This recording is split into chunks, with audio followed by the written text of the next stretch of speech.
Hello, my dear ones. I'm always fun to come and talk with you, and I apologize that I haven't been doing these videos for a couple of weeks here. I've had level 2 class, and that was a lot of fun. You guys were really a lot of fun. You let me get a lot more spiritual than I have been able to in other classes, so I really like that. It's my favorite side of this. But we had a lot of fun, I thought. We are going to, I'm going to start doing 3-day seminars for iridology and protocols. You have to go to level 1 to get this, but these are going to be 3-dayers, and all we're going to do is protocols, and I want you to be able to look at an iris and write me a protocol on it. What would you do with this eye? So we're going to have a lot of that. It's just going to be a 3-day, and we'll do several of those through the years to get some of you guys up to speed in some more difficult cases, but you guys are just, you're unbelievable.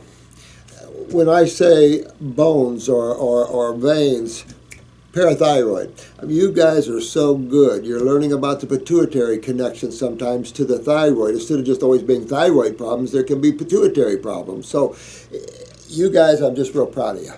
I'm real proud of you, and I'm real proud of a lot of you who have taken yourself out of Hellville and brought your training into Wellville. You guys are really something else.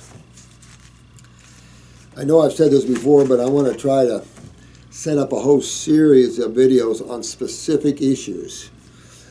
But in reality, you're beginning to see the common link between everything. And the common link between everything that man suffers with is 1, acidosis, and 2, genetic weaknesses. And of course, acidosis takes you right into your lymphatic system. So we try to teach you the lymphatic system like it's not taught on this planet ever before. And we've talked about lymphologists and that there are a society of lymphologists, but they don't go past the blood again. And these are lymphologists. You people have got to get with the lymph system and understand that that's the core system that deals with inflammation, that deals with everything. It's your sewer system / immune system / lipid carrier system / lubricating system / eyes, synovial fluid, knees. I mean, you've got these semi-lymphatic fluids all over the place, all lipid-based, all for protection and everything. It's just, when you look at the body simplistically, then you can see a lot of this. If you try to get too nano, you lose. You lose your concept of the whole, because the big deal is this, and this is how simple this all is. Man's suffering, and the reason for man's suffering is right in front of his face. It's right in front of your face. And it's the chemistry you've been eating, drinking, breathing, and what you've been putting on your skin. And for any true physician to ignore that for some ideology of diseases, mechanisms, and stupidity like that, shows a very unawareness level, and that's why we're here, and this is exactly why I'm infusing you guys, because we got to get out of this kind of crap and start looking at true healing. Chemistry is everything, but the neat thing about it is there's only 2 sides to it, so it's not difficult to learn for babies. I'm just saying. My 10-year-old grandson can tell you about acid and base more than some other people can. Amazing. You know, I had a guy an appointment yesterday, and the appointment was really for his wife. He's been coming around here for a lot of years, but you know, a lot of people just half-ass things. So he asked me about MMS, and you know, his wife he gave it to his wife, and I wanted to talk a little bit about that, because this is just the very reasons that I don't recommend any of these supplements, and particularly things like MMS. I mean, this is chlorine dioxide. It has a pH where bleach normally has a pH of about what? 12, 13, 14, somewhere up in there. This is a pH of 1.5 to 3. It's down at hydrochloric acid level. And the website claims it's an electron donor. meaning that it's base chemistry. That's not true at all. You look at all chemistry sites and you'll find that chlorine dioxide is an electron receiver. Anything where the electrons dominate the protons is base elements, or base atoms. But basically, you could say that, I guess. Anything which is that carries a negative charge, and nature favors base dominance and a negative charge. That is the dominant charge on this planet. The proton positive charges are your acidic charges. And so when an element comes around that has high protons and low electrons, that element is acidic. And the only way to bring that element into a neutralization is ionization. And ionization is where you're either stealing, giving, or receiving electrons from other elements that have too many or that are base dominant. And all it is base and acid, the movement of duality. There's saturation issues, there's all kinds of issues out there, but there's also medium issues that biochemists don't even think about.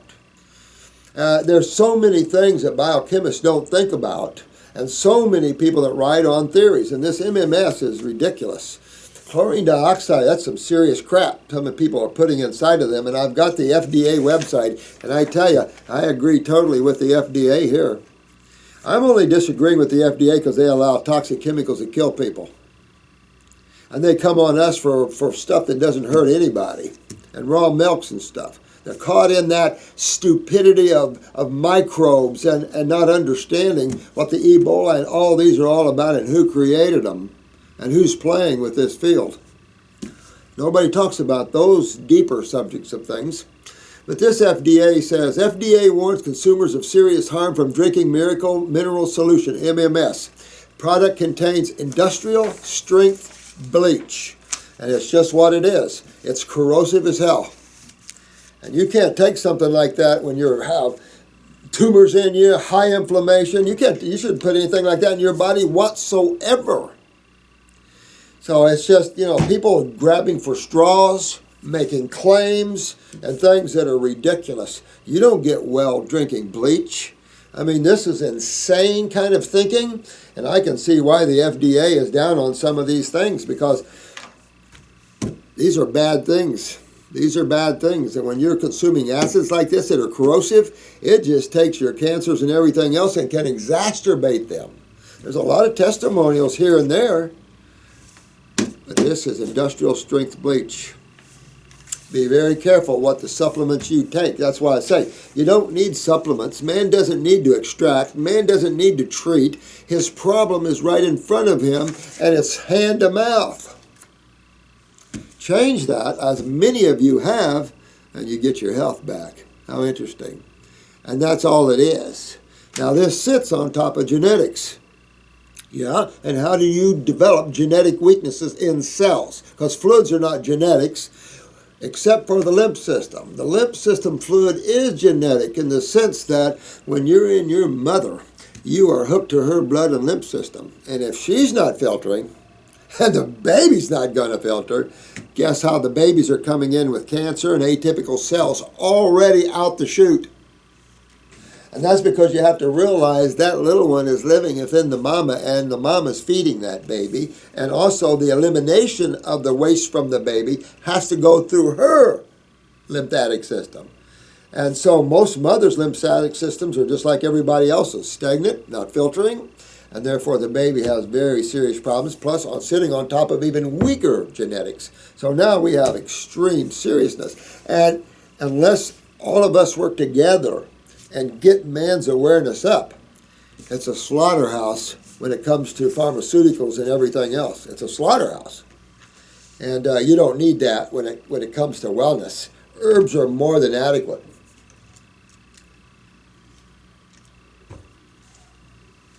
This same gentleman had his wife on all our herbs.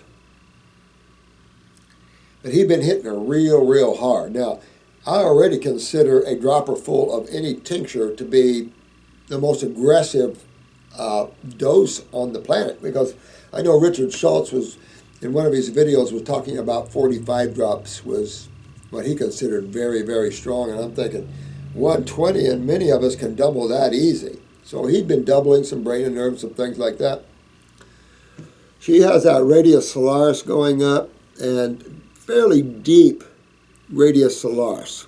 These are deep toxic tunnels that radiate from the transverse colon in the eye up into the brain area.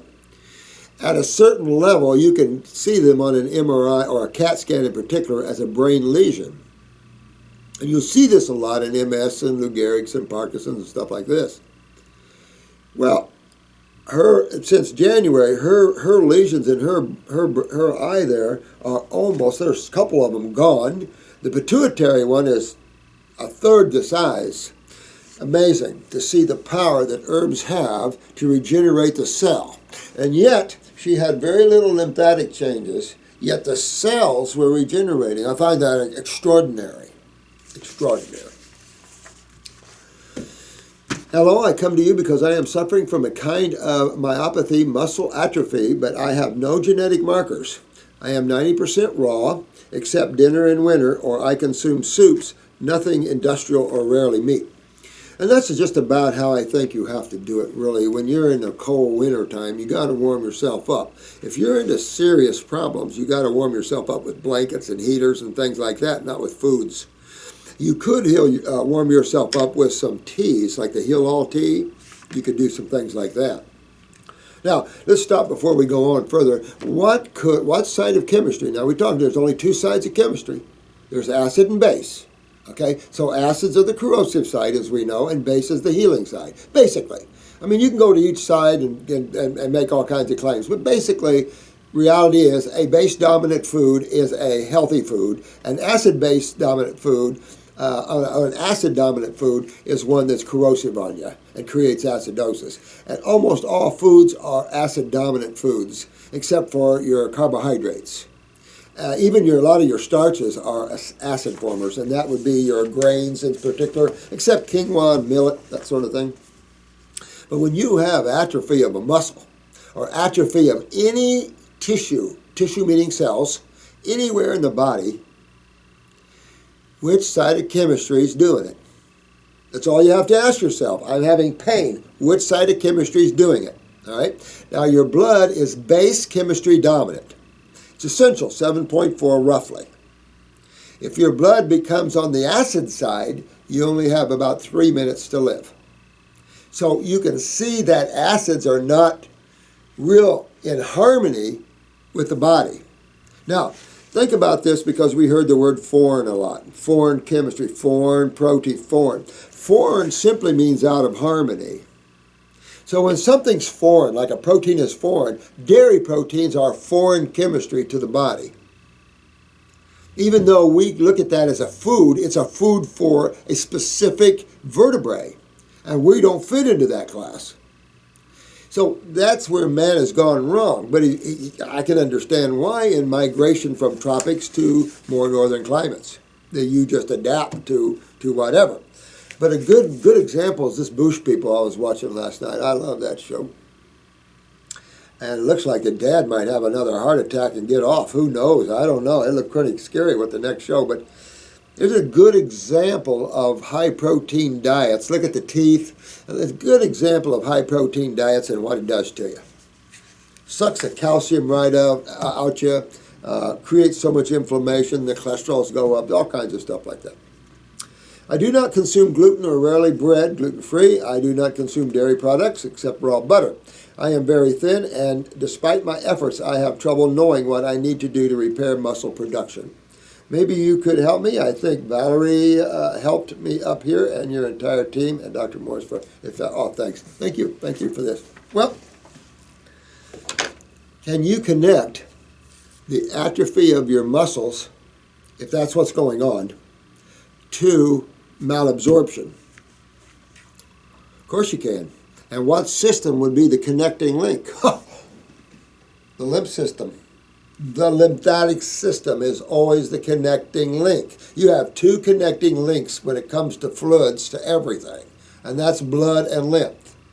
H2O is just the grand solvent of of this planet anyway. And so it is used in the body to help buffer. And of course, a lot of things chemistry can be broken down into H2O. Carbon dioxide can be broken down into water. So there are elements that can be, or compounds that can be broken down into H2O partly. But most of the edema that you see in people are a direct result of acidosis. And then the osmosis of water into tissue to try to, because it's a solvent, to break up this acidosis. The unfortunate part, when you have stagnation, you cannot bring in anything but base chemistry, because that would be foolish. And it's like this MMS. You can't bring an acid in an acid system. Not in, you might see some suppression at first where some symptoms can go away because that's what acids do. You see that in chemotherapy. But then the blowback. And the blowback can be devastating to that. So you're thin like this, and so what you need to do is dig deeper. It's important to understand that it's one thing to change your diet and start eating healthier. I get that, and to tell you you'll feel better, there's no question, and everything is good. Or is it? See, this is why I teach detoxification. And this is our new word, this is regenerative detoxification. And that's the level that we're talking about. Regular detoxification, this is regenerative detoxification. That means that the modus operandi of detoxification leads to the regeneration of tissue. Why? Because the acidosis is the problem, and that is a corrosive, deteriorating side of chemistry. Change that, and then you have the rebuilding side. To not believe in duality is to be fixed in your consciousness. Duality exists, so you have both sides at all times available to yourself. The problem is we play in the fields of dreams of duality. You, as soul, have nothing to do with the reality except it's your playground. And you can see how much of a playground it is. Quite immense in every way, shape, or form. So I submit to you, my friend, that you're probably very malabsorbed and therefore wasting away. If you have atrophy of anything, acidosis is always in the middle of that, and that is your kidneys, adrenals, and your lymphatic system, which is the main part of your lymphatic system. It's the elimination side. The other side has lymph nodes and interstitial fluids and that sort of thing, and all the lymph vessels. So that's a system you got to get after, my friend, because nothing's static. So when you think, it's been that way for years, nothing is that way for years. There's always changes going on every second. NASA uses fractional seconds. Amazing stuff out there. But it's enough to say you want to get into your lymph system, meaning you got to work on your kidneys, your adrenals, get on some lymph formulas, get your GI tract cleaned out, that sort of thing. If you have anything else, the GI broom, you want to get your lymph filtering so you can clean your interstitial spaces in the wall of your small and large bowel, and at the same time in the muscles and everywhere else. Because when your lymph system backs up, it backs up everywhere. This is a systemic fluid. So when your kidneys are not filtering, you have the lymph backed up everywhere. So you see the inflammatory response wherever you see the genetic weaknesses first, because that's the main blowback, and then in other hot spots become, popping their little heads up everywhere. If you ever want to see that, get a thermography of your body and take a look at where all your hot spots are. That's where the bulk of your acids are building up. As a rule, you'll see them where your lymph nodes are and that sort of thing, especially if you have stagnation. But you want to go after that. So it's one thing just to change the diet and feel better, but if you want to fix something, you have to enter the world of regenerative detoxification for a little while and fix everything. And we've shown you how the process of fixing, and that's why I like the botanicals. We use botanicals, a lot of people use botanicals for diseases through the years. Medical doctors really set that up. The first medical book we said was 1852. The first pharmaceutical was aspirin, I think it was, from willow. That was in the later 1800s. But remember I told you that Marcy found a medical bag that had nothing but rolls of herbs and a little book to tell the medical doctor how to combine them for this and that. So botanical use is, we need to get back there for the pharmaceutical worlds. I mean, there are some pharmaceuticals that we absolutely need because of the level of surgeries and everything else that we need. But they can't create fatal events. You got to find something around that. So that's what you have to do to get in there and get this body of yours straightened around, my friend. Thanks for the thank you. All right. I bought your antifungal salve and use it for ringworm. Yeah, I had very slow or no progress and wonder if there is a better herbal combination that you make for this specific fungal problem. Well, yeah, you want to detoxify yourself in that way. You could just get some black walnut hull salve if you can find some, and put that on there. That's real strong. And go after that ringworm. But also, don't just use the salve. Go systemic, because you're probably loaded anyway with fungus. So go systemic, my dear, and go that way. But you might find some, and I'll take a look at that antifungal, see if I can boost it up a little bit. But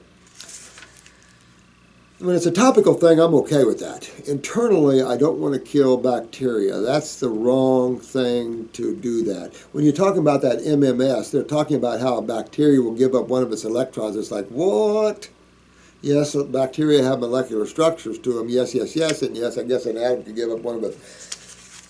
But you don't want to kill bacteria in the human body, and anybody that thinks that doesn't understand sewage in the sewer system and the essential need of bacterium in the body. This one says, please talk about H. pylori. Okay. Well, the bottom line to that is culturing medium, culturing medium, culturing medium. When you're a meat eater, or you eat foods that are more putresctive in nature, you're going to expect the H. pylori and other more proteolytic type bacteriums, E. coli's and things like this. This is all about having a culturing medium, or as one doc said, the terrain. There's a bacteria for everything. There's bacteria for iron, a bacteria for steel. There's a bacteria for everything out there, believe it or not. Because there's birth, life, and death on this planet, no matter what level of chemistry or what we're talking about in terms of compounds or structures or anything else. This is a birth, life, and death system. So you have to have something involved in that process from life to death, because this is a constant atom rearrangement. One has to remember here, creation is finished.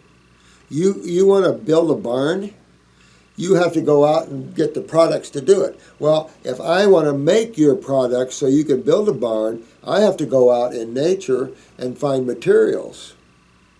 Now, and a better example of this would be a woman that wants to have a baby. If she wants to have a baby, it requires atoms. Atoms are the building blocks, we could call that, at least at this level, building blocks of creation. So it's like Lego sets. You have different atoms form different types of elements or molecules, and you have your elements, and it goes on up into compounds and substances and right on up into bigger and bigger structures. But down at the molecular structure, you have the atom, and then subatomic levels, you have the electrons and protons and some minor subatomic particles. Then you can go down into the nuclear and nano and subnanos, who knows how far you can go there. But you can detox all this out of the body. It's not just enough to take antiparasitics. I mean, when you're taking in worms, ringworm isn't really a worm, but it's like a fungal or a roundworm. But you've got pins, hooks, tapes. You got all kinds of worms out there. You got thread worms. Matter of fact, I just had a bunch of thread worms I could show you. But these, you got to get those out of the body, no question. And my guess is some of you can probably do a lot deeper worm killers. And I do know that some people get kind of crazy, especially females, because females, as a rule, don't do well with worms. And I had a lady that went bonkers. We dewormed her, and she started seeing so much coming out. We weren't giving her enough, so she went and got some horse dewormer. And then she saw the threadworms coming out like crazy, and she went cuckoo. Had to put her away for a while. She couldn't handle it. So it's like, don't freak out. That's nature. And your physical body is just something you're using. So, worms come in, worms come out, that sort of thing. But you just deworm yourself. But then clean your terrain. Clean your body like you would clean your car. Got to do it. We burn fuel and we burn dirty fuel, so we get dirty residues built up. And so detoxification is how we rebuild our motors.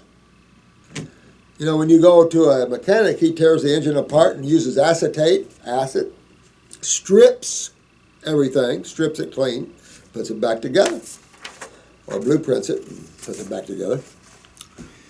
I had a friend that blueprinted his, what was it, 454 Chevy. That thing was a screaming, man. That thing, for those guys that know what I'm talking about. Hello, Dr. Morse. My friend's symptoms are a variety of serious pain in her neurological systems. Wait a minute. UPS freight. That's a big truck. My friend's symptoms are a variety of serious pain in her neurological symptoms, but there are no nerve rings indicated. I don't want to confuse the issue, but she says she has Lyme. What are your thoughts? Mary. Hi, Mary. Well, you don't have to have nerve rings to have neurological problems. If you got a hold of some neurotoxins in life, and pesticides and herbicides are neurotoxins. So let's say you went out to eat a big salad, and Friday's is the only one I know of that uses a veggie wash, fit. All the restaurants just wash and spin them. But there might be some. You have to ask them, do you use veggie wash on your vegetables? But you could be sitting there, and I was once in Chili's. I was sitting there eating a big salad, and I started getting real short of breath. And I knew it had pesticides on it. I knew it did, because I already had been poisoned with a neurotoxin. So it was just, I was real sensitive at the time to that. All I can say is, you don't have to have nerve rings to have neurological problems. However, when you see nerve rings, that's a decay of the myelin sheath, so you really have nerve weaknesses and problems. But you could have, here's an example. You could have tremors coming off from the stomach. Remember, your stomach is your solar plexus area. That's your autonomic brain. Where your central nervous brain is here, your autonomic brain is right down here. So when you have inflammation or acidosis of the stomach tissue, you can have all kinds of neurological problems. So you have to always remember, guys, you have to clean up the GI tract along with everything else, because you're dealing with a neurological issue as well. And then, of course, you've got your adrenals and low neurotransmitters, so you got to go into your adrenal glands. So when you have a neurological problem and you have pain out of that, pain is a symptom of acidosis. So that's saying that you must go into your kidneys and your adrenal glands, where your steroids are and your neurotransmitters are, and repair these tissues, regenerate them, get your kidneys to filter, and you need the adrenals on board to have that take place, and maybe even the pituitary. I don't want to confuse you, but remember, the pituitary creates ACTH. Now that's for the cortex of the adrenal, which is just steroids. But steroids affect sodium-potassium balances, which is how proper metabolism is effectual. It's how you create proper diffusion, is moving your sodium-potassium balances properly.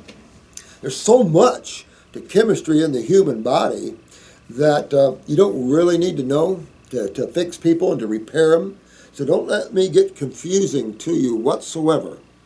Some of you will love more in detailed information. Some, you don't need to worry about it, guys.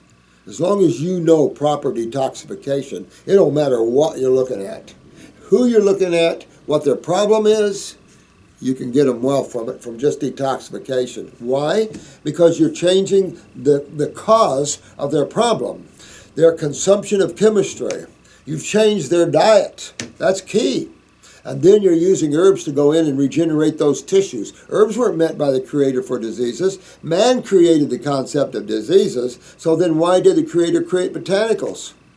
Well, what's the body made of? Tissues, cells, groups of cells called tissues put into organs or glands. When you start looking at herbology, herbology is specifically for organs and glands. Because detoxification is totally a food-based thing. You can detox yourself just on your fruits and stuff. But to help regenerate and inspire more functions, the botanicals are just the blessings to be. So, Mary, if she has Lyme, what's it tell you? Remember, Lyme, lupus, fibromyalgia. You might as well throw them in the same pot. They're all the same thing. And why? They're all systemic acidosis. You can claim bacteria, which is ridiculous for Lyme. There's no such thing. People, that's a good sales job for you, because you know how many people load up with antibiotics with Lyme and never cure it with that? Look what they do to you to falsely treat something that they've made up. You know, not everybody's bit by a tick, guys. I mean, that's ridiculous. This is all systemic acidosis, and I see it every day as I do fibromyalgia, as I see lupus. Doesn't matter the factors in the body that's affected. It doesn't matter if you have a viral load or not. Everything is detoxable. And that's another thing. I was just thinking with that, just tripped that Charlie Sheen thing. You know, this whole thing about HIV is such a doom and gloom. You know why it's a doom and gloom? Because the medical doctors are overseeing all this crap. And so they don't cure anything. So everything's doom and gloom. If you've got an HIV viral load, guys, detox it out.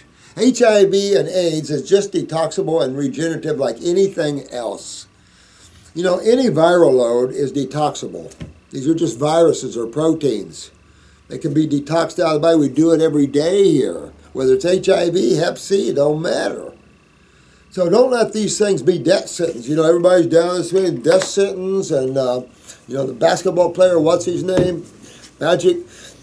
You don't have to live with that stuff. You can fix yourselves. You know, this is the problem. Medical doctors, this is a very stagnant, a very troubled system. And we got to back away from that. It's in danger, and it's created danger. So back away. Things are very curable, everything. Not diseases. Nobody cures diseases because they don't exist. They're a fabrication of the medical mind. You want chemistry and physics. That's where real science is. At least before the theories start hitting. But Mary, this lady needs to get her lymph system moving. If she has neurological problems, what do you want to do? Adrenal glands because of the neurotransmitters, but also brain and nerve. And if you want to get upper circulation to go up in here and maybe hit some central nervous system issues, I would do that. Take a look at her eyes. She doesn't have to have nerve rings. She could have pinching. She could have neurotoxins. She could have other factors involved there. Low minerals, maybe low magnesium or manganese or low calcium. It could be anything like those things. The pain, of course, is definitely coming from acidosis. And that you have to correct through detoxification. You can throw anti-inflammatories in there. Come on. Those are your, in pharmaceutical world, those are your killers as your anti-inflammatories, your Imbrel, all those sort of things like that. Those are the killers. Bad stuff. And you know why? Because they suppress. See, when you suppress someone already in trouble lymphatically, that's how you kill them. You don't suppress acids and inflammation in the body. You clean and expectorate and get out. Hey, Nair. Subject. I have a request. Could you make a short video about menstruation? Yeah, I'll do one of those. I need to do one on each one of these things, don't I? I know I do. Inspired by you, I have started to detox and reading a lot about fasting. In one book, Arnold Ehret, Mucilus Diet. I love that guy. I mean, these are nice books. They're cheap, reasonable, and I loved Arnold Ehret. When I read Arnold Ehret in 71 or 70, I knew he had bit on truth. And there was another fruitarian thinker out there. That turned me from vegetarian thinking right into fruitarian thinking. And then right here I have, I don't have it right here in front of me, but I have a Dr. Jensen's Arnold Ehret Club card, 1929. O. Bernard was a member of the Arnold Ehret Club. It's a sad thing that Doc didn't get into the raw foods. That's the only problem with he didn't get into the raw like I did. You know, he got into what I did in the health food stores, whole grain products, raw milk cheeses, and things like that. No, I mean, you could argue a step above, I guess, but not really. It's all acid forming, mucus forming, everything else. He describes that women who follow the muciless diet eventually stop menstruating. On the site of the Natural Hygiene Group, I see that they warn against long-term vegan diets. One of the dangers they name is that women lose their menses. Could you please give us your take on this important issue? Absolutely. Oh, absolutely. I already have on other videos. Definitely. But I know there's so many videos up. That's the problem. It's hard to view them all. Well, we've talked about this many times. And Arnold Ehret's exactly right. And the natural hygienic people sometimes don't know their butt from a hole in the ground. No offense. Very rare of them. Love that group. Got my start from the natural hygienic people. But these are the people that think herbs are poisons and crap like this, and it's a big deal to stop menses. Give me that break. When you understand why does a woman have her monthly cycles in the first place? Why menstruation in the first place, ladies?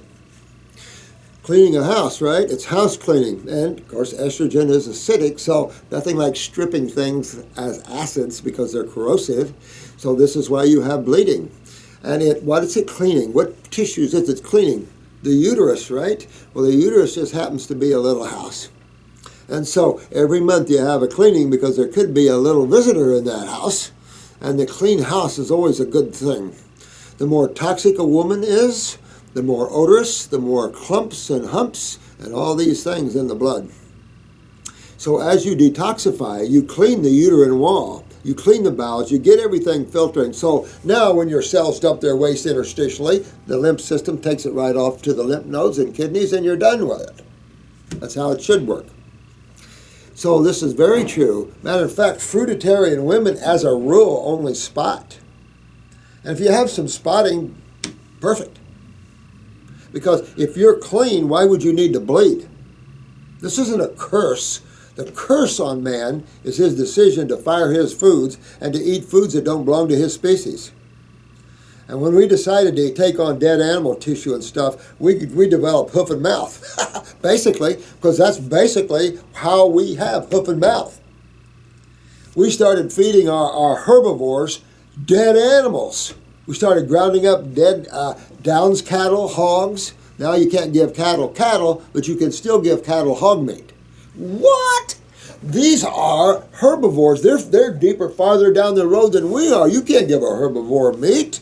Look what it does to us. Now with these studies from the World Health Organization are just a flip of all the studies through the years. We've known all this stuff 50 years ago. So why does it take so long for society and the medical community here to wake up to truth? They don't want to. They love where they're at. It's a good cash cow. So when you're in a good cash cow and you're not very spiritual, you don't change. You stay in that mind ride. So Arnold Ehret's right on. And you know why he's right on? Because he sees it every time. And it's not that the diet's bad for you. Are you kidding me? It is that you're cleaner, ladies. And isn't that a blessing? And isn't that beautiful?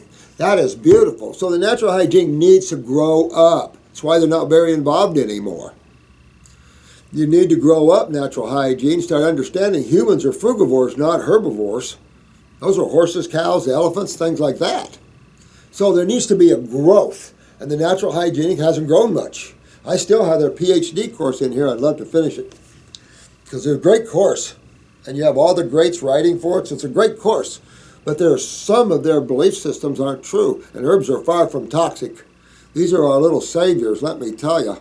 So, you have things like that, and you have to, all of you, especially you young guys, it's hard, but you have to disconcern some of the bull crap and the propaganda and see through some of these things. Because that's you're going to have to. There's so much crap out there that it's tough. So this is a good thing for females. heavy menses and all this. The ladies that are not having their menses, though, you want to make sure that your pituitary and everything's healthy. I'm not talking about the ladies that are the raw foodists and have cleaned themselves. I'm talking about ladies now that have no periods, or their periods are every few months. That's a pituitary problem, and you want to fix that. Associated with your height, can be associated with a lot of things.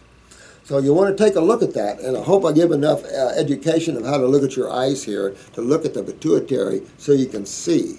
Of course, that's going to also affect your TSHs, your PTHs, your FSHs, your all this, the hormones. And there's 9 that come out of the pituitary gland. So this is for a woman. The raw food diet is by far the most beautiful diet for females. It keeps you shapely, it keeps you toned and firmed, and it keeps your menses where it should be, rare and spotty, because your uterine wall and interstitial is clean. No more welding uteruses to bowels with endometriosis or anything like that. No more ovarian cysts, which is, when you start having ovarian cysts, ladies, that's your kidneys. You're starting to lose your lymph system. And when you lose your lymph system, that's a problem. Notice when you see them most is when the estrogen starts coming up. That's an acid. Acid on top of acid. So MSM, acid on top of acid. Chemotherapy, acid on top of acid. That's not the chemistry that you want to learn. Chemistry is base acid. It's the duality, the ionization and oxidation, the movement of electrons, the movement of acid and base in its neutralization, because different bases have a different effect and acids have a different effect. When you want something mean and aggressive, you call on an acid, which is a big male. But if you want something sweet and healing and rebuilding, you call up a female. It's the way it is in chemistry. So yeah, honey, this is, you should see your menses going down, down, and down, and very little spotting, maybe a month, each month. And if you have some bleeding, okay. But it is a cleaning mechanism. You have to understand that. Bloodletting is how you clean. Blood is alkaline or base chemistry. It's just going back to understanding that when you're acidic in these tissues, base chemistry comes in and neutralizes. Just like you would eat, why you eat raw foods, why do you go up to fruits? When you want to detoxify, and what are you detoxifying out of the body? I think these are important questions people need to ask. When I detoxify, what the hell am I detoxifying out of the body? Acids. And these acids are simply cellular doo-doo, cellular waste. Every cell in your body produces byproducts like your car motor, like your children, like your dog, like your horse. Everybody produces waste. And these wastes have to be eliminated, and it's as simple as it is. So when you're eating a high acid-dominant diet, and you start breaking down your bowels and your kidneys, now you start to see the backing up of all the sewage in the body, in the bowels, the reabsorption of putrefaction and fermentation, in your kidneys, the inability to remove acids out of the interstitial spaces of the body. Now you've got burning going on. And some of you feel the burning inside of you. You know, you can be cold and burn at the same time. Remember that. You can have a low thyroid, be cold, but be burning hot inside. That's extreme acidosis, and that's dehydration. And the only way to remedy dehydration is through ionization. And how do you do that? You bring in the base chemistry. You bring in the ladies to help. They're the saviors of the world. Believe it or not. So when I'm talking spiritual, I'm on my female side. No. Rossella. Hello, Rossella. Hi, Dr. Morris. I'm glad I found you. Question. I have dcis, cancer in the ducts and in the cells in different parts of the breast. Mastectomy recommended.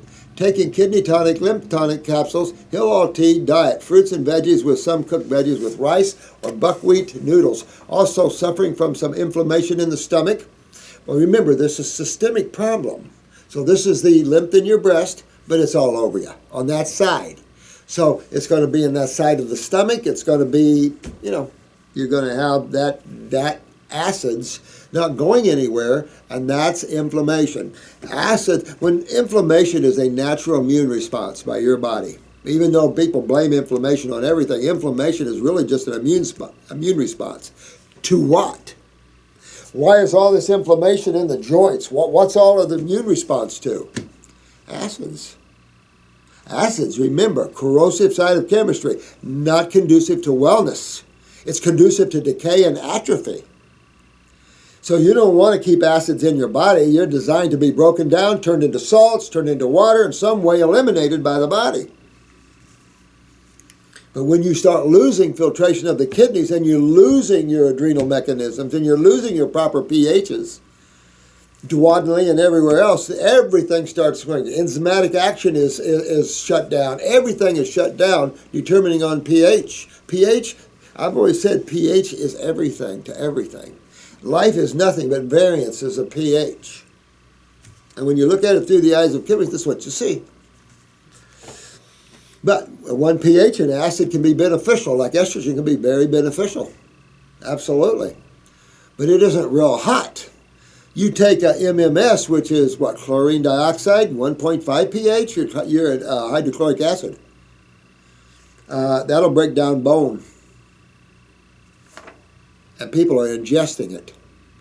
I just, I don't know.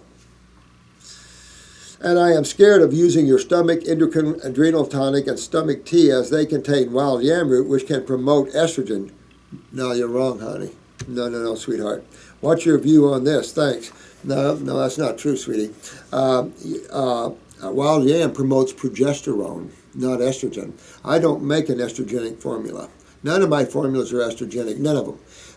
I add black cohosh. If you're a lady and you have had a hysterectomy, or you have passed menopause and you have vaginal dryness, you're going to have to use some black cohosh hooked on top of, say, the female reproductive, because my female reproductive is a progesterone dominant type formula. Wild yam is an anti-inflammatory. It is a progesterone type, steroid type. It's not a steroid, but it's anti-inflammatory. So no, you don't want to stop that because of that. Heck no, you want the wild yams. Most women have estrogen dominant problems. But you want to bring all that into balance anyway. And to bring estrogen and testosterone and bring all your steroids into balance is simply to make healthy the endocrine glands. And what makes an endocrine gland unhealthy? That's when blood or lymph isn't flowing properly. Well, we know blood pretty much flows properly, or atrophy or decay will be the end result of that one, infarctions. So what other system do you have that causes inflammation? Because the blood doesn't cause inflammation. You might have a protein in there that has to be acted upon, but as a rule, the inflammatory response is lymphatic. So you want to get on these. You definitely want to get on the stomach and bowels, the adrenals. Oh yeah, absolutely. But here's the thing. Let me tell you a little different path for this. All right, I would do 2 kidney formulas, honey. 1 capsule, 1 liquid. I would do an adrenal. If you have low blood pressure, hook it with licorice, because you're going to see low blood pressure with this coming. So check both sides.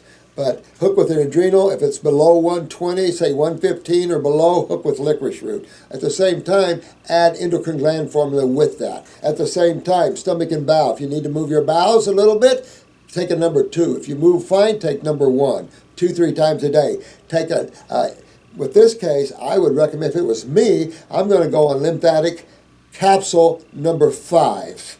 At the same time, I'm on liver gallbladder, and then protecting my liver because number 5 is strong. At the same time, I'm on a capsule kidney and I'm on a tincture kidney. Now, I want a lymph node too. So I could do lymph node 3. Then I could shake it up. I'm going to go back to lymphatic 1 capsule after I do 1 month of lymphatic 5. Then I'm going to go over to lymph node 3 and maybe change it to lymph node 5 away from lymphatic 5. Doing 2 5s together is a butt kicker, and you want to make sure you're filtering before you do anything like that. That's how I would go down this. Take Parastie'Endocrine to kill your funguses and all that. Do your first kit.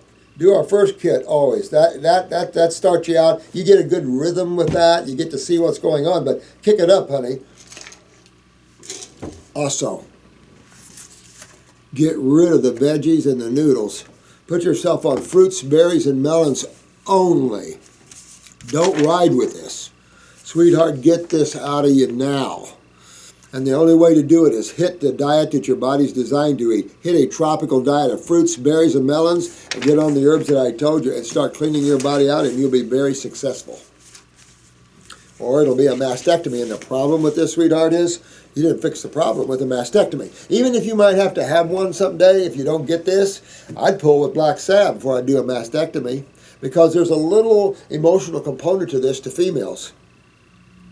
And just removing a breast, that doesn't do anything, and you didn't fix the problem. So I've seen this many times. Tumors can grow right back on the chest wall. You have to be real careful how you deal with things. And just cutting something off doesn't always, it never really fixes the cause of the problem. So you're still straddled with the cause of the problem, although you fix the symptom.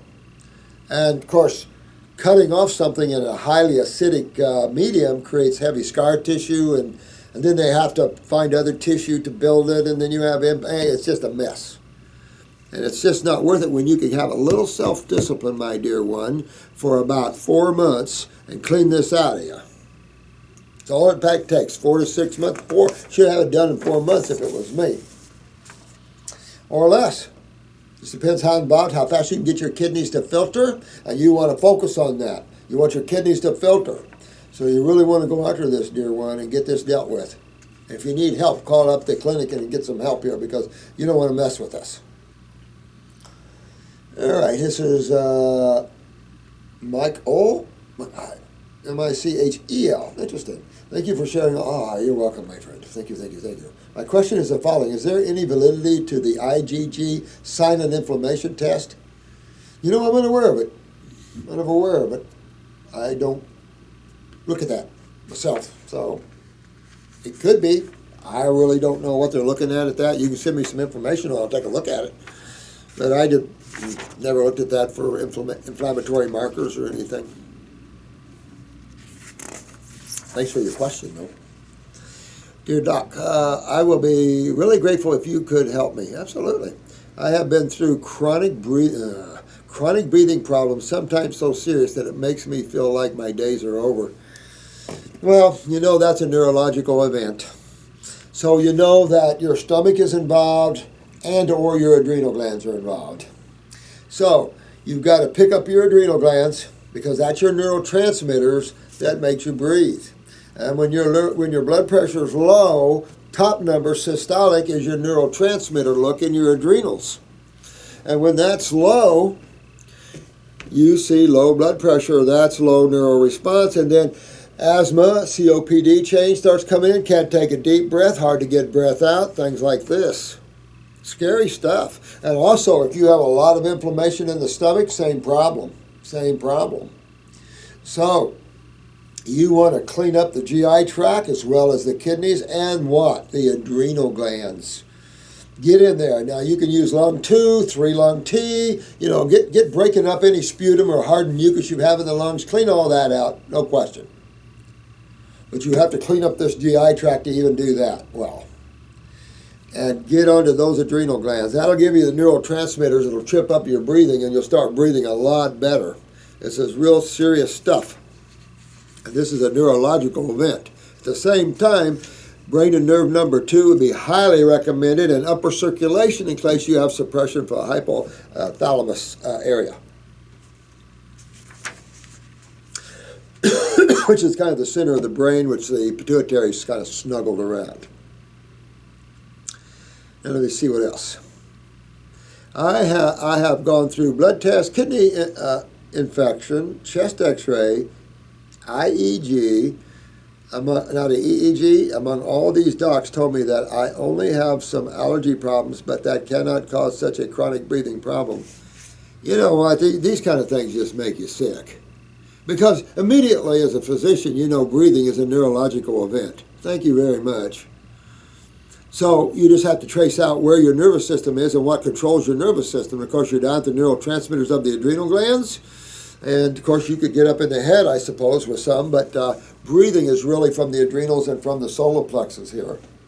I suppose some cerebellum could create some problems there. But My experience has been more stomach and adrenals. Clean those tissues up and you'll get your breathing back. At the same time, like I said, clean in these interstitials, because allergies are just suggesting that your lymph's backed up. But the breathing is chronic. That's lymph. That's a neurological event. But how do you break down your nervous system? Well, you break down your adrenal glands or the head, and what cytochemistry does that? Acid cytochemistry. So what system would that put you into? The lymphatic system. So you see how it keeps tying you back to that system, and everywhere you go, it's not that we're just sitting on it, we just love the lymph system. I love blood. And we're just not lymph fanatics, but that just happens to be the system that man's in trouble. You fix that system, and all the conditions of man is gone.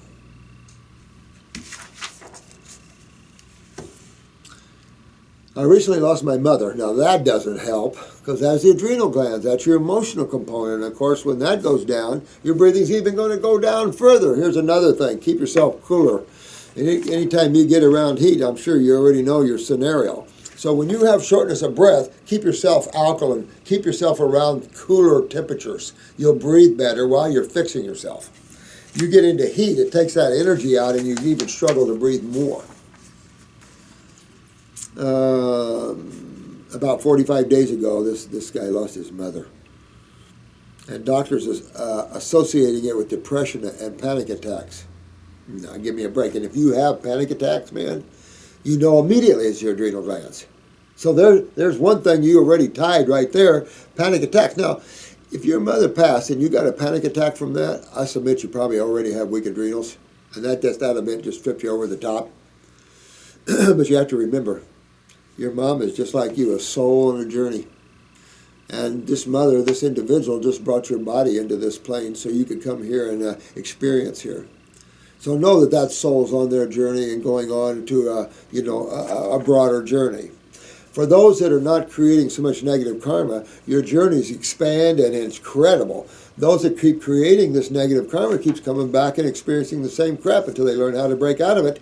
Now there's no free rides, even though it's all God doing it. It has no mercy on itself, almost. Oh. Anyway, if you have a depression there, where am I talking about? Parathyroid. In some way, I'll tell you how that's related. How would parathyroid be related to breathing problems? What would be the connection? Calcium. Calcium plays a major role in nerve transmission as well. So take a look at that parathyroid, because talking about depression and panic attacks, you're at the parathyroid for depression and panic attacks for the adrenal glands. Fix those two and you'll come out of those. But then also your breathing will pick up. And so actually now as you're saying this, you might have a little calcium component to this as well. I feel the left side ribs is not letting me inhale or causing me to literally pull the oxygen in to inhale, and due to which I couldn't sleep several nights. Well, I don't know about all that. I'd have to look at your eyes to see what's going on with that. If you have a parathyroid weakness, you could have some weaknesses in the rib cage area and stuff, but the only reason you would feel any of that would be edema, swelling. And the only way you would get edema, or you don't want this pulmonary edema crap, but the only way you would get that would be back to the strong acidosis again, which would be the lymph system backed up. But I can tell you right now, you have a neurological component to this. I can tell you already. Doctors are unable to diagnose my illness, and I am getting weaker by the day. No, my friend, pull yourself out of this stuff. And losing myself, oh, you poor dude. I don't understand why they don't suggest to get to the other parts of my body, check to analyze the reason of my breathing problems. Because they're mind writers. They don't know how. They're not to be negative. It takes a spiritual being to pull back from the mind. And that's what spirituality means, is that your ability to wake up a little bit and not mind ride so much, you get to see more. When you're mind riding, you're focused in one direction, in one area. So you see a symptom, you're focused in on the symptom. But they've had so much academics, that's all they're capable of. So when you ask them to pull back and look holistically, it's like, what? Then it's immediate negative, because it's a threat to their mind ride. And it's just having to learn how do you get out of the mind. And that's what I've been also trying to tell you on these videos. How do you get to the place where you can use your mind instead of your mind using you? And when your mind uses you, that's when you lose yourself. When you use your mind, you found yourself. And that's why. They can't think outside of the box. And it's just consciousness. It's fixed states of consciousness.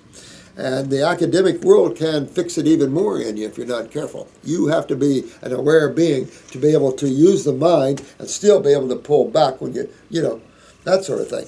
And then your job is for your more advanced souls out there, learn how to use the mind and still be conscious. That's what you have to do in the final analysis. Anyway, sorry about that. I don't know. I have had this problem from about 2 years on and off. Now, you could have some neurotoxins associated with this, and that all has to be detoxable too. Just remember all of this. But not so chronic, and tried some tests before, nothing came out. It's now from 1 month, my problem aggravated too much.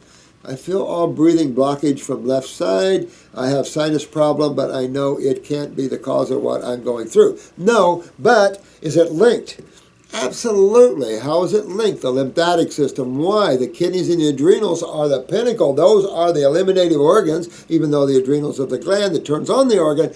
Those two twins go together. And remember, you have a left-sided kidney and adrenal, and you have a right-sided kidney and adrenal. Your adrenal gland on the right side could be popping good, and your left side be down, and you feel more neurological problems on your left side. You have two sides of the body, like it or not, that come together. That's why we say check blood pressures both sides, basal temperature both sides. Get this, check your blood sugar both sides. See what you see. You have an adrenal gland controlling sugar metabolism bilaterally. See what I'm saying? So, life is so much bigger than the AMA, it's not even funny. They are stagnant in a morass of toxic pharmaceuticals, and they're in trouble. And I feel sorry for the average medical doctor who got into the field wanting to help people. Unless they become a good surgeon or a very, very good ER doc, chances are slim. Any other way, it's just amazing. I remember when I had my kidney stone, I went to a renal man, since I can't recommend my own narcotics. And his bedside manner was so bad, I just wanted to say, you know what, you're a butt. I don't know how you have patience. Your ego is way out there. You don't even know what you're talking about. I don't know. It was something else. Anyway, that's what you have to do, my friend. You have to address this. And I would address it with upper circulating nerve. I address it with adrenals. If your blood pressure is low, piggyback licorice root with that. Do 2 kidney formulas, lymphatics. I really start cleaning. Get on this GI tract. Clean this GI tract up. And get going. It's the only way you're going to overcome this. And you can overcome it easily. All this crap you went through medically, this is not a difficult case, guys, for this guy to fix this. Not at all. Dr. Morris, what do you think of dry fasting? Well, you know what? Some people have said that they've seen their kidneys start filtering during dry fasting. I find it quite interesting. I've done very little dry fasting in my life, to be honest with you. I'm always into some type of fruit juice or lemon fast. I did 27 days once on the Stanley Burroughs. I did without the maple syrup. Dry fasting, I've probably only done 3 days at the most. So I don't know what to say. I'll say this about it. It would be my wish that you would take some time to get your kidneys filtering, get your bowels cleaned up, get your adrenals turned on, get your body a little down the road before you do that. Dry fasting right off is not smart. When you're all plaqued up, impacted in the bowels, you have the kidneys not filtering, and you're dry fasting, no, you really want to get hydration going a little bit first. That's important to me is hydration. When you see someone that's already systemically locked, where the kidneys are not filtering, this is breeding, of course, extreme acidosis. You just don't want to take off dry fasting. You want to bring hydration into the body first. You want to loosen things up first. Then your dry fast is so much more beneficial.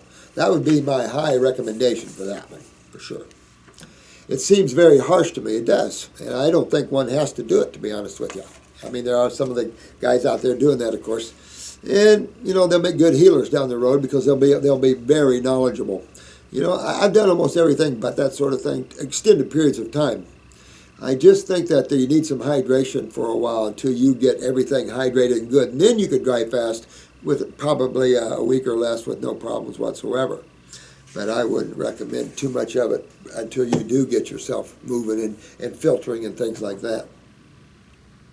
If you know how it works, what it does to the body, please explain. Well, when you are dry fasting, and it's almost the same as water fasting, when you're not taking in chemistry that has to be metabolized or acted upon, then all that energy that was involved in digestion, there's quite a bit of energy, systemic energy involved in the digestive process.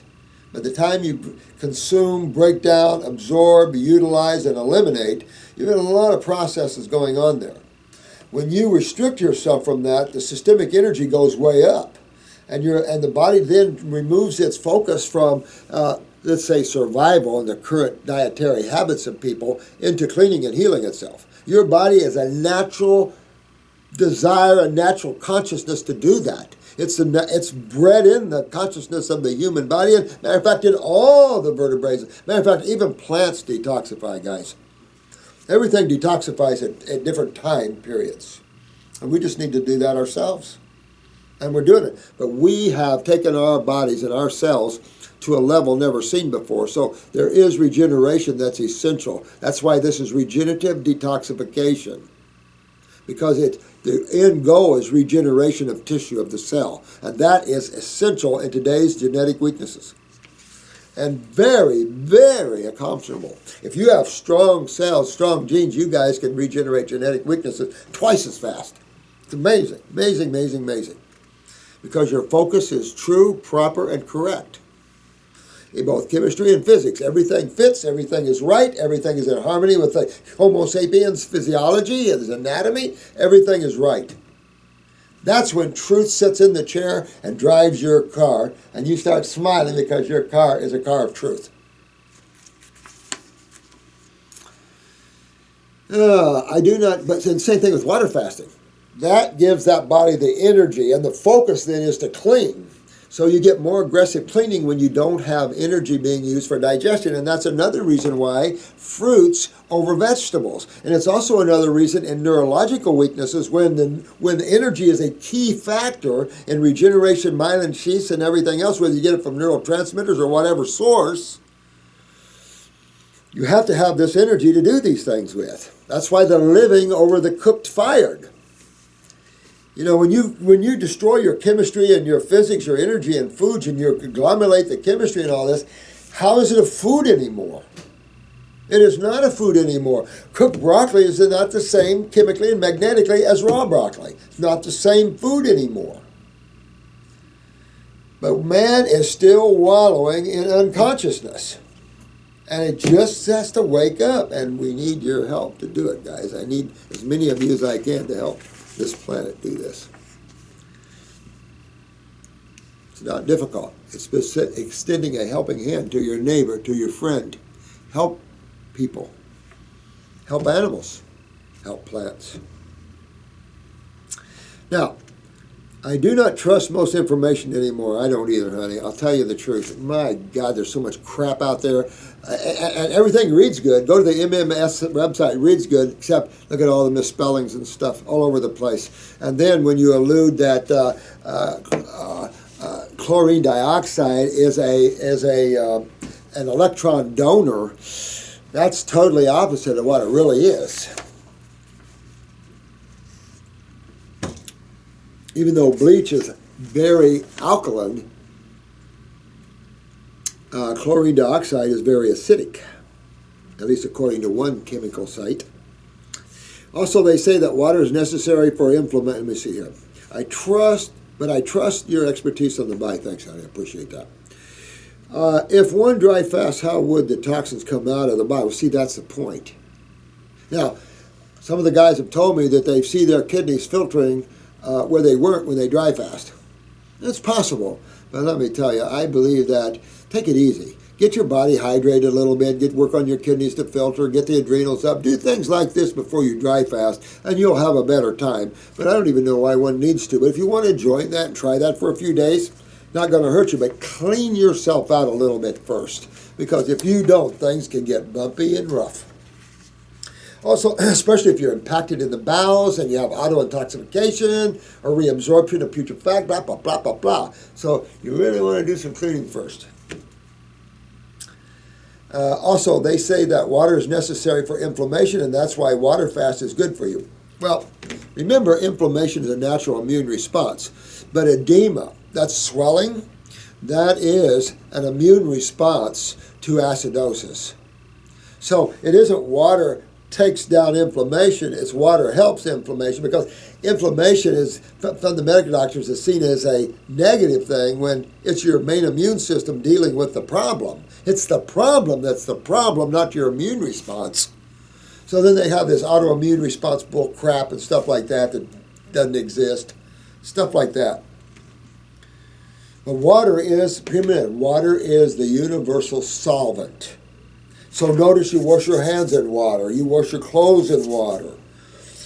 It gives, oxygen gives, it's a donor of electrons real easily. So it's an oxidizer. As part of that ionization, oxidation, neutralization, that waxing and waning of electrons and protons, pull it forward. Acid base, pull it forward. Positive and negative.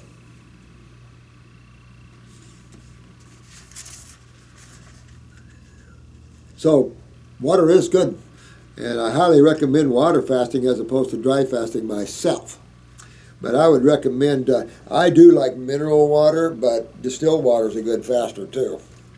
That doesn't sound right to me, to not drink just to get rid of inflammation. See, you're not trying to get rid of the inflammatory response. That's a natural response. It's the acids you want to get rid of, the proteins you want to get rid of, that the response is to. Now, there's immune responses to bacterium and virals and things like that. Okay, we're not talking about that kind of immune response. We're talking about the cholesterols, the edemas, the calcium immune responses to acidosis or proteins. And that isn't the problem of inflammation, it's the problem with the chemistry. You remove the chemistry, your body backs up having an immune response to it. Don't need to anymore, you've cleaned that up. So the body backs away from it. The body's only doing what it's doing to survive. Medical doctors don't learn that now. I don't know why you're in the freaking field you're in. I don't get that. Thank you very much for all the useful, thank you, Katya. Thank you, sweetie. I am currently in week 2 of your 14-week kit. Loving it. Oh, good. It's a strong way, ain't it? I tell you, it's a strong ride. But, you know what? Until I had a man in, I think today it was. That's why I was going to do this video earlier, but he was using my office. And man didn't have anything wrong until I was sitting here. You don't have any tumors? You don't have any, that sort of thing anywhere? And no. It's like we're so geared to the impossibles that when someone comes in just wanting to feel better, it's like, are you kidding? So he was a little like, what? All of us are geared to the incurables. They're just, because that's the level where most people are at. And some of you that don't think you have problems, take a look at your eyes and take a look at your body again.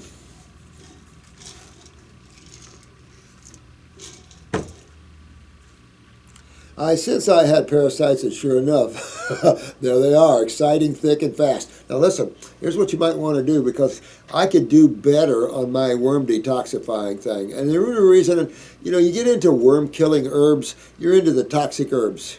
You got to realize what kills worms can kill humans at different levels. It's all about dosages.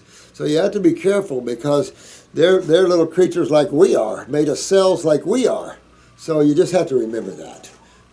Some things that'll destroy parasites can affect us very negatively. And take a look at this, like Lamisil and that line of pharmaceuticals have a lot of fatal events tied to them. And these are just antifungals. It's like, what? Scary stuff out there. I have what look like liver flukes, probably, and there's pancreatic flukes, stuff like that. Little flat and lemon pips or jellyfish-looking things, absolutely. As well as red-colored threadworms. Yeah, let's look at here. Threadworms. Come here, babies. You guys, let's wake up here. Come on. There we go. Threadworms. Here's a tumor. What all you want to see. Here's a roundworm. Okay. Here's a flask of roundworms. Some nurse got this out of her. This nurse had this, she could feel this movement in her head and all kinds of problems. And she got flasks and flasks of these out. There's a tumor I pulled out of somebody if you want to see a tumor. You can't hardly see this one. This was an alive roundworm, and I didn't know how to keep it alive. It was about 13 inches long. It was about as round as a pencil, kind of dehydrated. But take a look at the pictures we're getting in. The girls back there go, the pictures are unbelievable. You guys are getting some gnarly stuff out. No question about it. You're getting some real gnarly stuff out. Good for you. Good. And I'll say this. You can take the Parasite G. If you see worms or flukes, take the Parasite G. I would do 4 to 5 capsules 4 to 5 times a day. Really hit it hard. Remember, Hannah Kroger's 20 wormwood capsules a day. Too much. But it's enough. I did that one. But, you know, go after this and get yourself D-worms, threadworms. Wow. Plus things that look like sesame seeds. That could have been pins or anything like that. Or crushed nuts and smaller chia-like seeds. I didn't eat these seeds, so I know it's nothing. No, there's all kinds of little worms like that. Wow. That's a good job, honey. You know, it's funny, in America, medical doctors don't believe we have parasitic problems. So I'm hoping, thanks to Animal Planet, that the Monsters Within Me program will reignite parasitology departments around the world. Because I remember one university was about to close their parasitology department. I'm going, no, don't close it.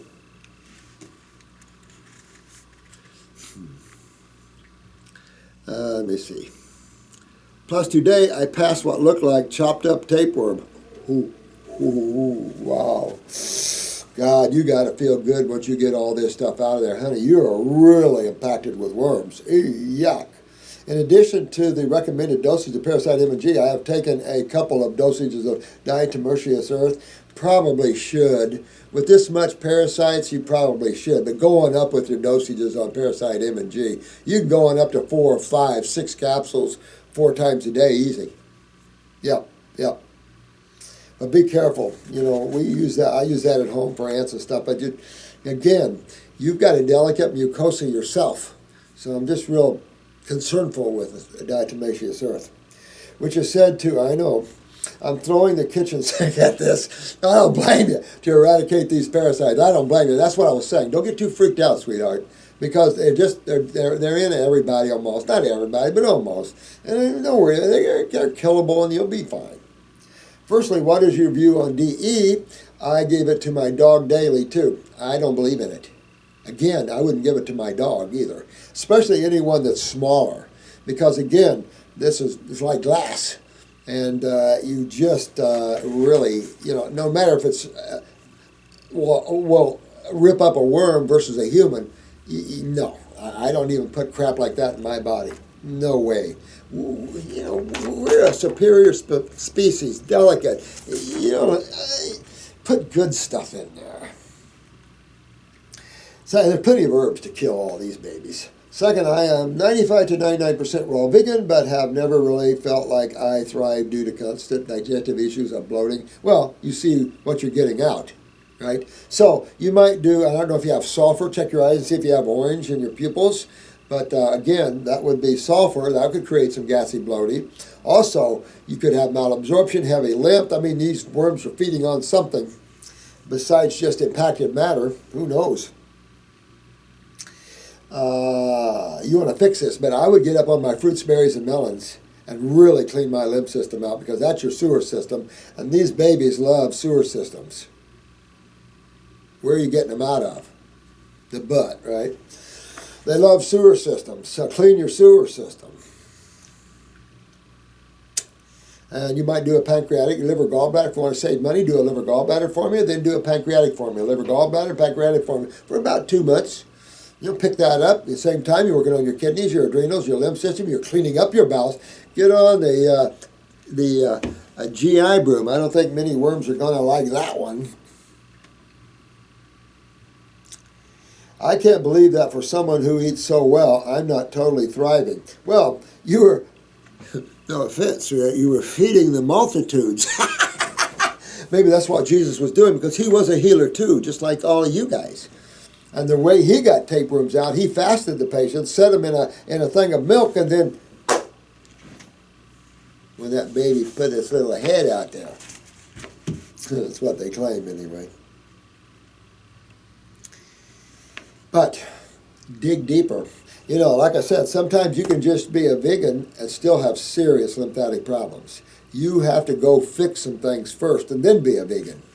I mean, it's just you have to get into this ultimate level of detoxification. Fix yourself and then balance yourself. That's the best way I can say it. I can't believe, let me see here. Despite yummy fruits and salads, I constantly feel unsatisfied with my meals and turn to raw dark chocolate or sensei. Well, you know, not only are you wormed, you're probably fungal. That's why you kind of maybe making that move too. So you want to defungal yourself. Keep working on that side, but why do you want to work on your lymph system for? Malabsorption. And if you're not thriving and filling that, then I submit you're probably also malabsorbed. And your lymph system is backed up interstitially in your bowel wall. This could be a nesting ground. Horrible place to be, a nesting ground. I had a man here, owned an air conditioning company, and he had a big hernia, groin hernia down on the right side. And so we strapped him and we worked on him, you know, and probably within 3 days he started seeing all these worms coming out. Lots of worms coming out. So he kind of freaked out and went to his medical doctor. Was showing his medical doctor. His medical doctor said, "Man, alive." He said, "My guess is those worms were in that," because his hernia went away when the worms came out. And it's like, I thought that was a good take for the medical doctor, but my question was, how did they get from in the groin area into the colon and then out? He got a nest out shortly after that as well, and he's been fine ever since. Interesting stuff, isn't it? I mean, this is so much fun and interesting when you're working in the human condition because it's so gnarly. I mean, we are cesspools. The human body is cesspool. Look at what we put in it. I mean, here's our kids walking around with turquoise neon lighted drinks. We sell that to our children and let them drink it?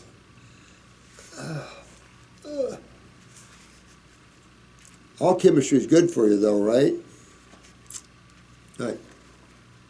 This feels like an addiction or compulsive. No, it's an addiction of your fungal community. So get your fungus out, too, and you're working on that, and that'll change that sensation.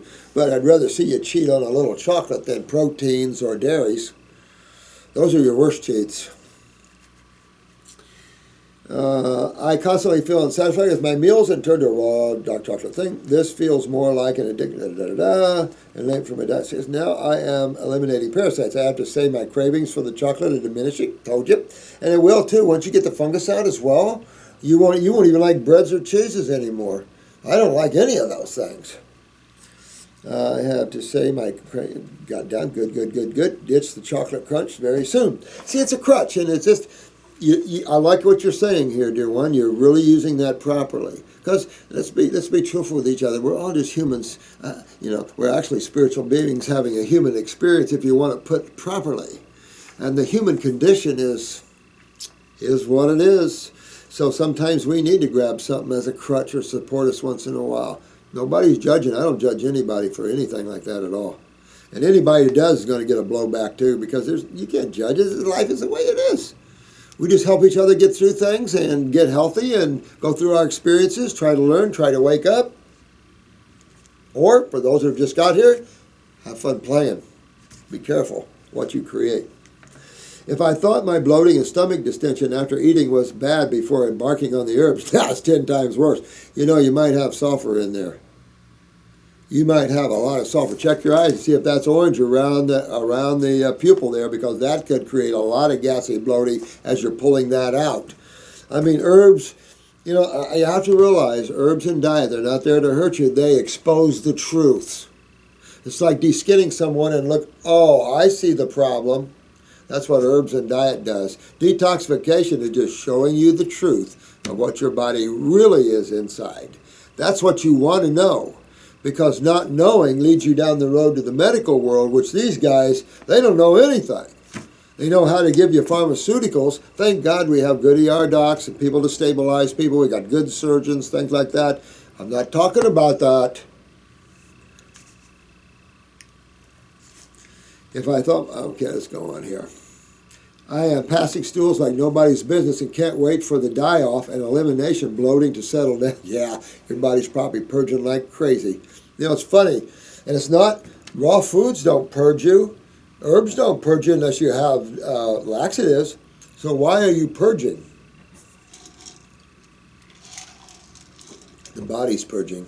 The body wants this stuff out, and you now are giving it the opportunity. Good for you, honey. I also now understand why I sometimes get that pain in the area of my liver. Yep. I read that liver fluke. Yep. You're right on. You're right on. This is Renee. On thriving on raw fruits and veggies, once these parasites are a good deal. Two other symptoms I'm experiencing are a very itchy, irritated sensation on the liver spot on the right hand. Again, fungus. Yep. Oh, let me see here. Floaters in my eyes, which look like faint black worms that pass over my eyes. I don't think so. I mean, you could have a little bit of detached retinas or pupils. You know, sometimes the pupil breaks down, you see little black spots around. I don't think those are worms, though, honey. I wouldn't go too crazy with the little critter thing because, like I said, you ladies can go bonkers worrying about this. Don't go bonkers. Ground yourself. You'll be okay. They're just coming out, and you'll be okay. And you'll feel so much better. Get the fungus out, and the same thing. All the itching, all that will go away. I'd also like to deworm my children. Oh, yeah. Oh, yeah. Because remember, the 3-year-old and the 7-year-old, I don't know how long you've had these worms, could have had them for years and years, and that means the potential that your kids have them right up there.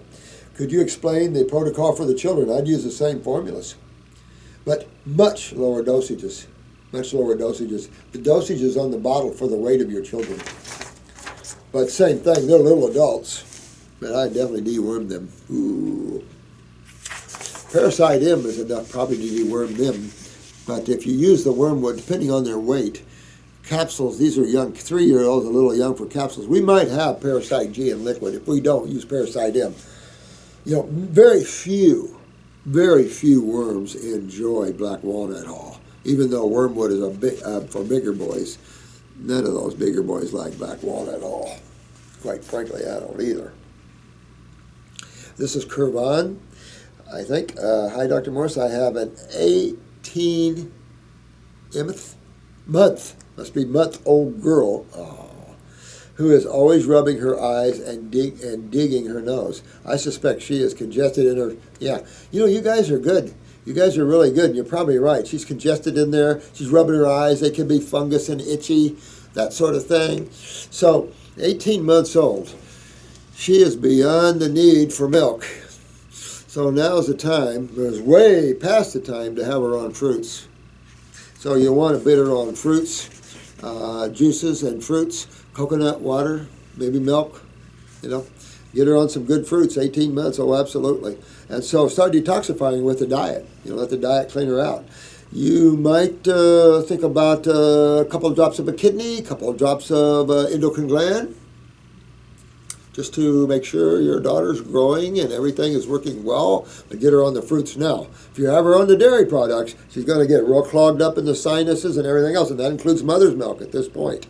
18 months, pretty much getting the close of, let's get away from this. My grandson went on fruits at 3-4 months old. So it's just, it just depends. This guy is, I can't believe him. He's solid as a rock. There's no fat on that baby whatsoever. I mean, he's 3.5 now, and it's like, oh my God, he's wearing 5-year-old clothes. It's like, what are you giving him? Fruit only. This kid just likes fruit and berries and melons. Amazing. Little warrior dude. But you're right on. She's probably backed up in there. So she's going to detoxify, so that means a little fever. Don't freak out. Babies like higher fevers than adults, so don't freak out. Cool. Okay? You detoxify babies like you do adults. Don't freak out. And again, younger kids like higher temperatures. Okay? Fevers are essential. Don't buy into the medical stupidity. You know, that's another thing about the medical stupidity. Fevers, you want to stop a fever? That's insanity. That right there shows you they don't understand a thing about health. And then to use the word in health in any type of way, that's a problem.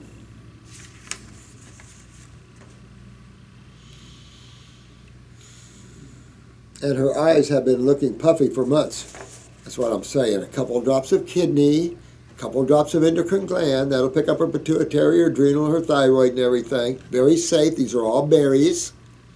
Get up the kidneys and get the things moving. You could even give them a couple of drops of lymphatic 1. And we have it all in a real strong glycerin formula for them. So absolutely. And get her on fruit.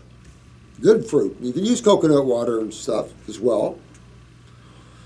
I brought her to the MD, and he has sent her for allergy testing, which we are waiting the data. Yeah. You know what?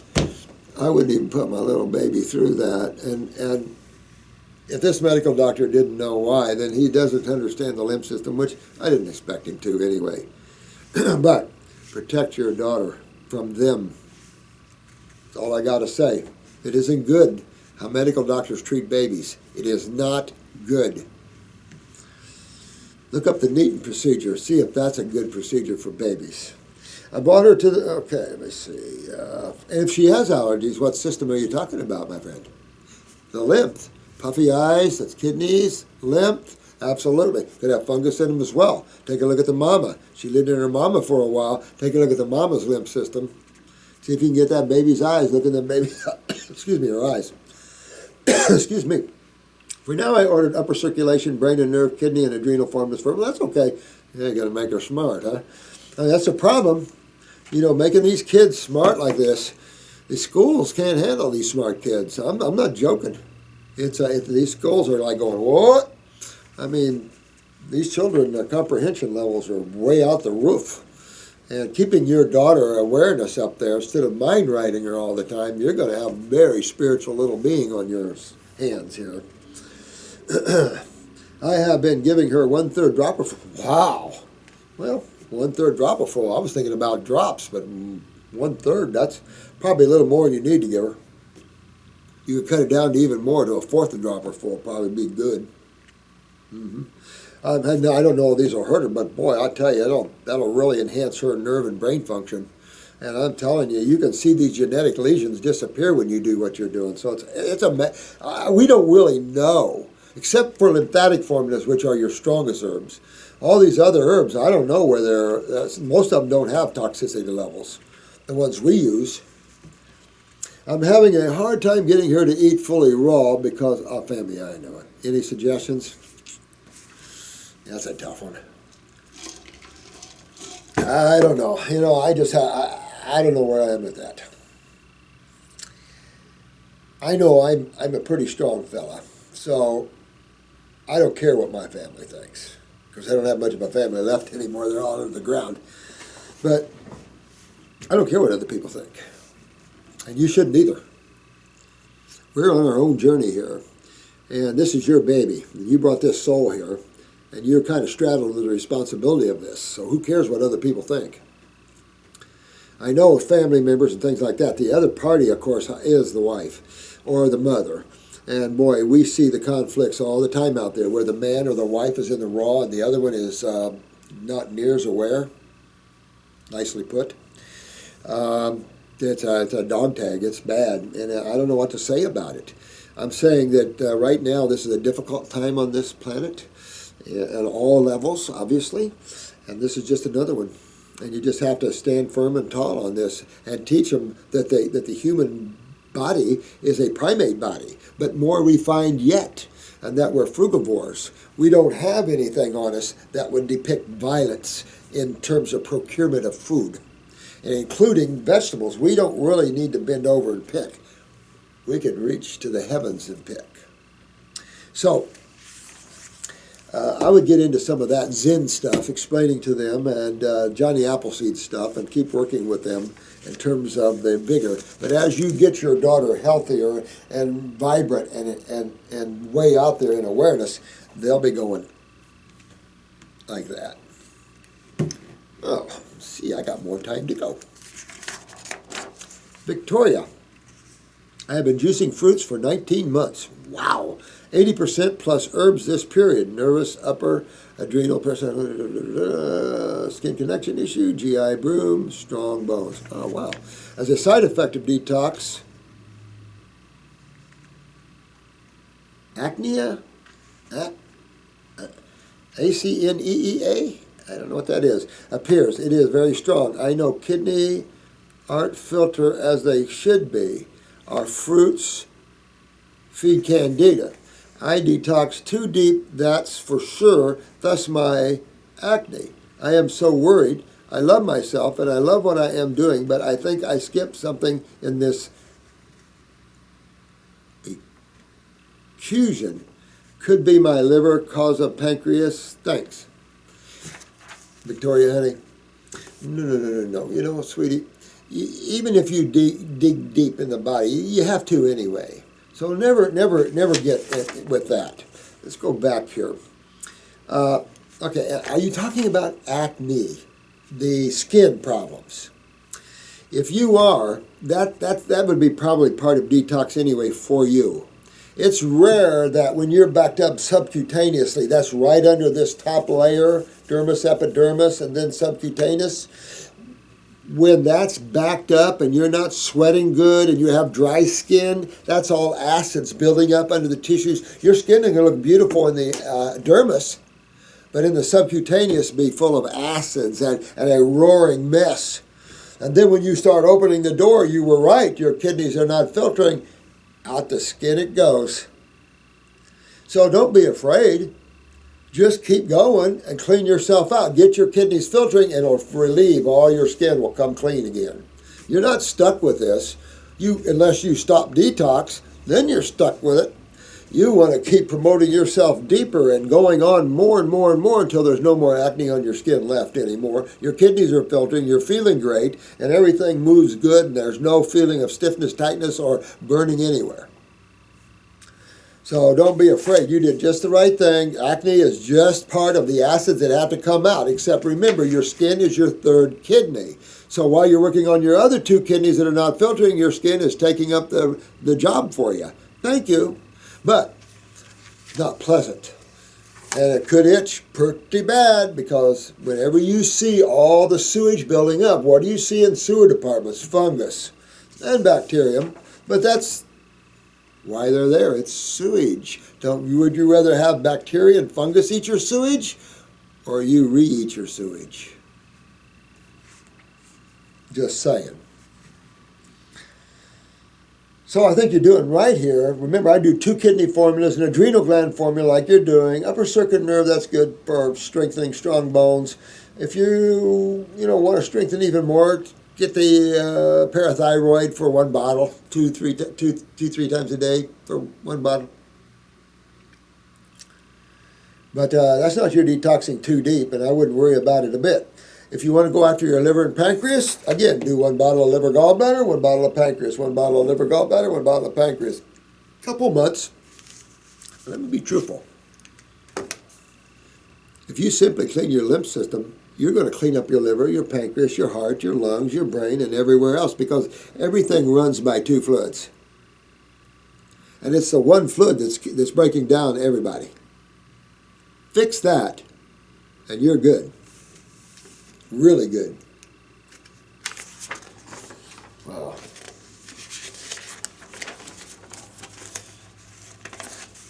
Dr. Morris, thank you for your service. Oh, thanks. I appreciate that, my friend.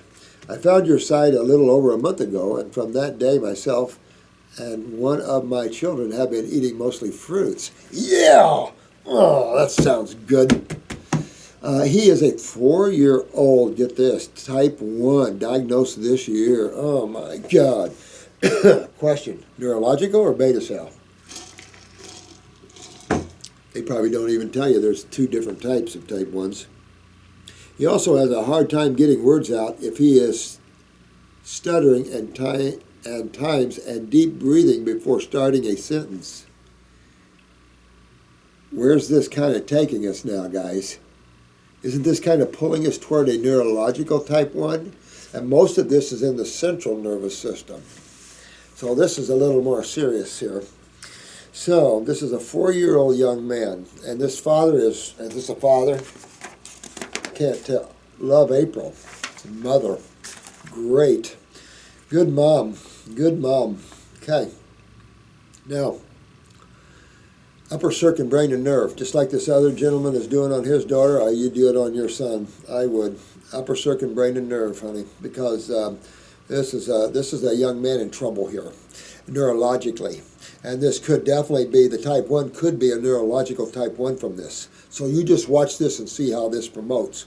But I would definitely go in upper circumbrain and nerve. At the same time, I'm going to go after this 4-year-old's kidney and adrenal glands. Definitely.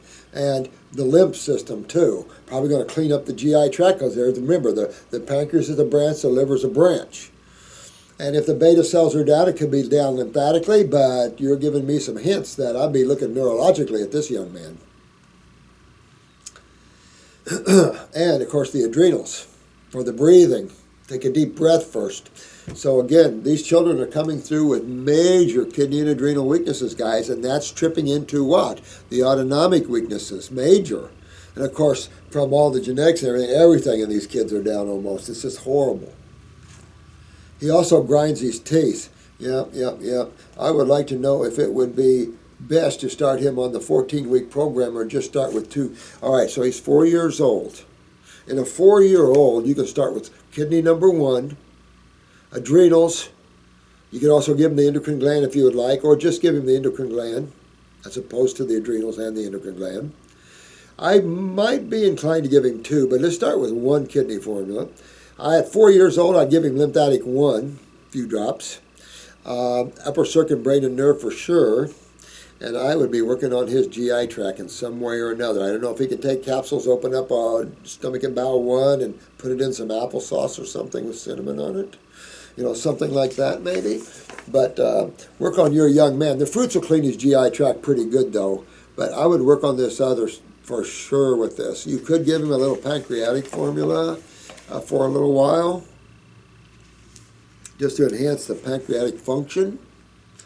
But if the beta cells are down genetically, then that would help enhance. The pancreatic herbs would help. Also, the barbarous herbs would help, which is the gallbladder and liver herbs. Oregon grape, burdock, yellow dock. They're also good to enhance the function of hepatic and pancreatic functions. I would also give him a little parasite M for a while. Fungus and all kinds of stuff. 14-week, too intense for a young man at 4 years old. But the brain and nerve and upper circ, for sure. I also have a 17-year-old that was diagnosed at age 9 months. She was also diagnosed with what? She has extreme pain in her back, radiating up the neck with tightness throughout. It was like that lady on the Bush People. Remember her? She had to go into the doc. It's going to take a while. She's a meat eater.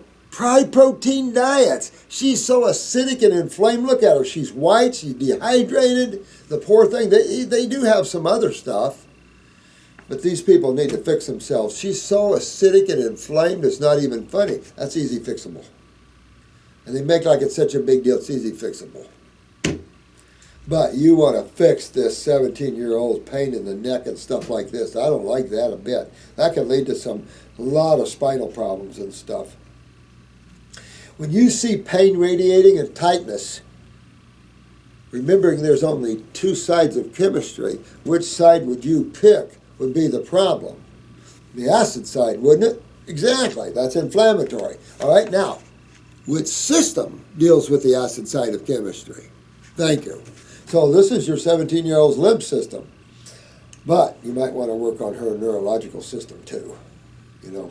You might want to give her some upper circumbrain and nerve too. I don't know how well she's doing and everything, but you've got to get her kidneys and adrenals opened up so she can drain her back. I would let her put cold compresses and cold showers on the back, work those neurolymphatic points real good down the back, get those kidneys filtering, get her fixed up. You can fix your daughter up real easy here. And you want to get this son fixed up at 4. That's neurological of what I'm seeing here, and you don't want to have any problem neurological. She also has joint pain and swelling. What's that? All acidosis again. That's not alkalosis, that's acidosis. The same problem she's going to have systemically all through her, Mom. She's going to have this all through her. Because, why? Her lymph system's down. And when it's down, whatever side or both sides, head to toe. You see it in hot spots first, of course. That's your more genetically weakened areas.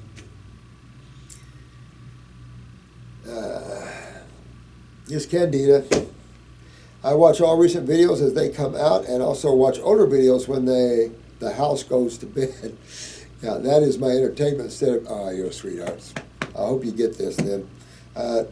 Chris should get this up tomorrow. I titled this email Lymphatic Cancer because my stepfather was just diagnosed with that title of cancer.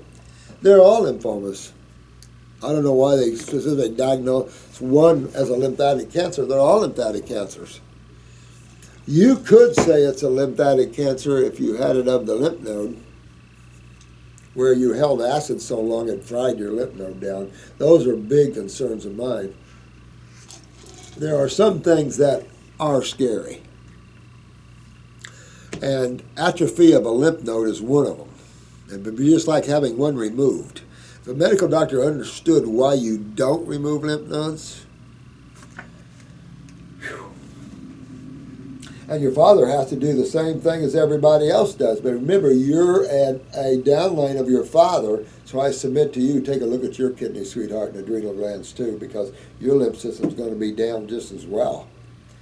They actually called it CD5 negative, CD10 negative, and small B-cell lymphoma. I love all that, doesn't it? Sounds real intellectual, don't it? Well, you've got CDS negative, and you've got CD10 negative, and small cell B-cell lymphoma. When you have a cell that's damaged, that's a cancer cell. Now, it has to be damaged at a certain level, because up to a certain level of damage and mutation, it is simply defined as an atypical cell. All these cancer cells are the same in that they have two things that you always see involved: acids/proteins and mucus, which is your immune response to that. So what can you get out of that? Well, the proteins and acids that the cells were discharging can no longer be filtering through the kidneys because the kidneys started filtering. So little by little, that lymph system backed up into those tissues. Well, that's inflammation. When it backs up in the cell, that's intracellular acidosis. Kiss that cell goodbye, because it's going to start mutating the mitochondria, the DNA. And then if it replicates itself, then you've got replications of mutation. That's why in the final analysis, macrophages will come in and eliminate the cells. That's if you can get them to the lymph nodes, which is where the lymph system takes all your damaged cells. It doesn't take it to your blood and send it off into your other tissues. What? It is labeled non-Hodgkin's. I'm familiar, honey. They want him to do chemo. Of course. Yeah, let's fry him. He's already frying, so let's fry him some more. We'll have human fry meat for supper. It is labeled now. They want him, he is a little confused as to what to do and scared. Well, have him view these videos. He should not be scared because he has total power over his body. Who controls his body? His body or himself? Probably his mind, more than likely. But it's enough to say, let him view this video, because Dad, you've got to fix this, just like your daughter's fixing herself and her kids. And the secret is, this is your lymph system, which is what they already told you. They just don't know the lymph system. They don't know the kidney connections. They don't know the connections. So they don't know how to help anybody but to attack. You don't attack things that are already attacking you, because in one way of looking at it, you can basically say these acids are attacking you. And you're going to burn with more acids? Well, let's just burn the acids out with stronger acids. Oxymoron. All right. He doesn't have to be scared. He just has to get knowledgeable and learn what he has to do to fix this problem. If he chooses to treat his problem, you might be kissing your father goodbye. That's all there is to it. How he chooses to treat himself determines his life. Just get on the Cancer Treatment Center America. Look at their oncology successes, because it matches oncology, and right there you're going to see the success rate with lymphomas. And it depends the location, but the lymph system is not difficult to open up and fix. Lymphomas are not difficult to get out. Matter of fact, all cancers are lymphomas, guys. Even leukemias, they call it a lymphatic type of cancer. I had him and my mother start to watch your videos, and they have both been eating fruit for about 3 weeks. Good. Please advise us as to what he needs to take as far as your herbals. 14-week protocol, or have me write him one up. Either way, but I would wait to have me write. I'm so backed up. But get started on the 14-week and send me the stuff, and I'll finish it up for him, write him up one. But I would get him on a protocol real quick. Get fruit, berries, and melons only, Dad. That's and the astringent varieties, subacid to the acids. Right now, the orange season's coming in. Navels are hot. They're great juice. You know, really pop down the oranges, the grapefruit, the grapes, the blueberries, the blackberries, the apples. All the good fruit. Watermelon, if you can get it. All kinds of stuff. That'll start cleaning your lymph system, your kidneys, and you'll start fixing yourself up. Get on these herbs to exacerbate that, accelerate that. We have both joined membership, and a day or so ago they sent in a medical form of some kind, she was saying. She said they were going to wait for your response. I know that. Don't wait for my response. That's why the girls are back there, to take care of you guys. That's why we have them back there. And they're pretty smart themselves, and they can give you some good advice, but they correlate all this for us. And don't wait. Don't wait to hear, because they might move him into one of the other practitioners, whatever. But it's enough to say is, you want your dad on this right now. When I see a lymphoma, something like that, don't wait. Get to it. Get it done. You're done. Your life is back. You got a life, and go on. And you've learned an immense amount of knowledge that will help you the rest of your life. Can't beat that. Let me see. I know that you are a very busy man. I just don't want to see him. Well, I am, but I've got 3 other practitioners in here now. And I have a whole room full of beautiful ladies that help to correlate all this with each practitioner. So don't wait. I just don't want him to see him choose chemo because he couldn't get an answer fast enough. If you want the reports on the chemo, the real studies on chemo, ask the girls, honey, to send him copies of the reports on chemo. We'll soon have them on our website once we get that done right. But it's enough to say, the website's been such a long, arduous journey just to get it to where I want it. It's not even funny. Oh, but Chris and Shannon have done a great job at helping to get it up and rolling, but it's just, it's these designers and stuff that, I don't know. She doesn't want to wait for my response. She wants to get on it right now. He's just scared about and wants to live. Well, taking chemo does not ensure life.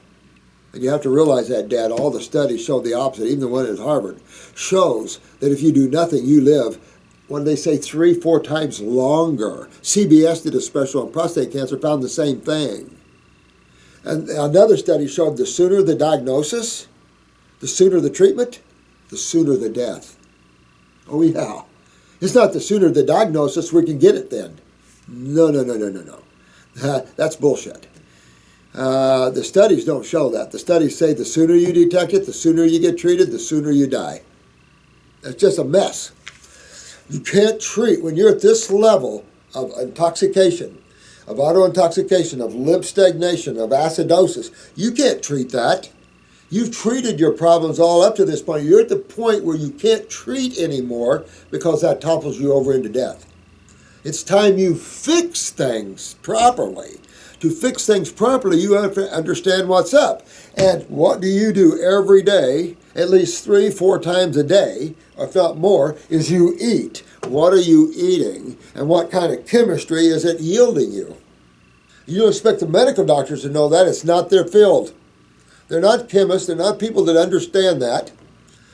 And the little that they do is wrong. They're dealing in theories that make no sense. So they're full of harm instead of help. You can no longer claim that they're supporting life and everything. This is serious out here. And a lot of you don't see that because you live your daily lives. You have friends and work around people. We're right in this industry. And we have thousands of people call us every week. And we hear the stories are horrendous, as some of you see. Luckily, we haven't had any real horrendous stories because it's horrible.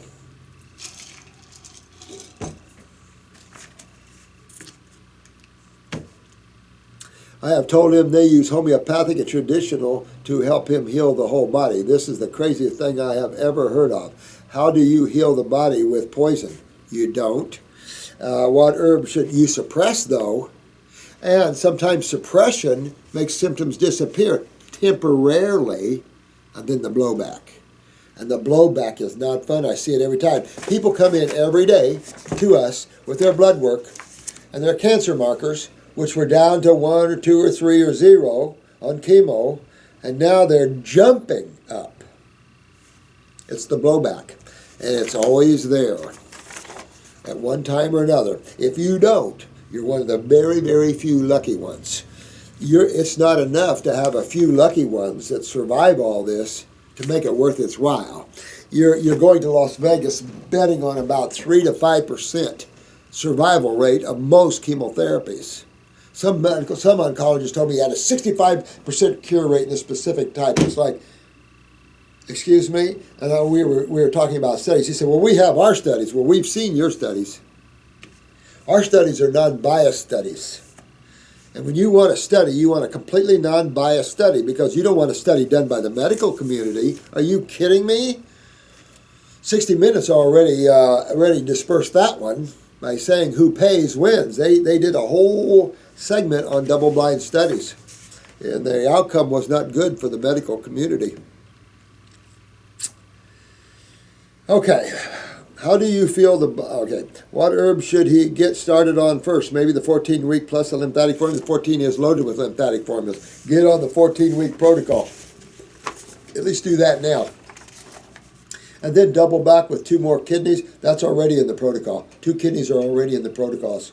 I've made that even from the first protocol on now because you see what we're facing, guys.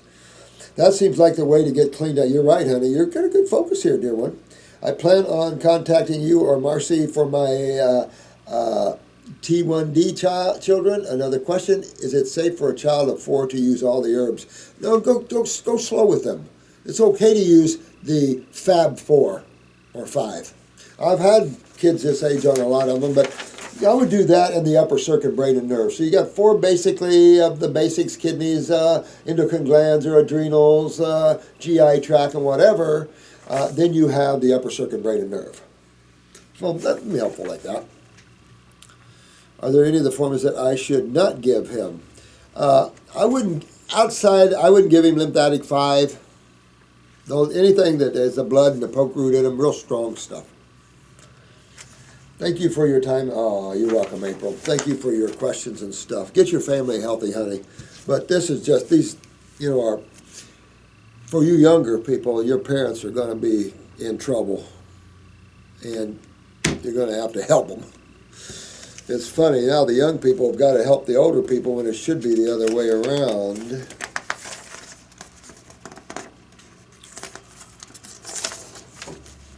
I'm sorry, too, by the way, guys. If I can't get to you, don't get mad. Just resubmit. And I'm going to try to clue Chris into resubmittals to where he puts them on top. So it's just hard for me to get to all of you. There's no question about it. But there's enough different symptoms here to cover you all. So by reviewing these videos, you're going to catch on someone that has the same problem you have and the focus. But if you didn't know anything about anything, and no matter what your condition is, you said, you know what, I'm just going to detoxify. I'm going to ride this ultimate regenerative detoxification. You're going to clean it and fix it anyway. That's how simple this is. That's got to hurt. When something this simple is turned into something so academic and so killing and maiming of humans as the allopathic pharmaceutical world, I don't know what to say about it.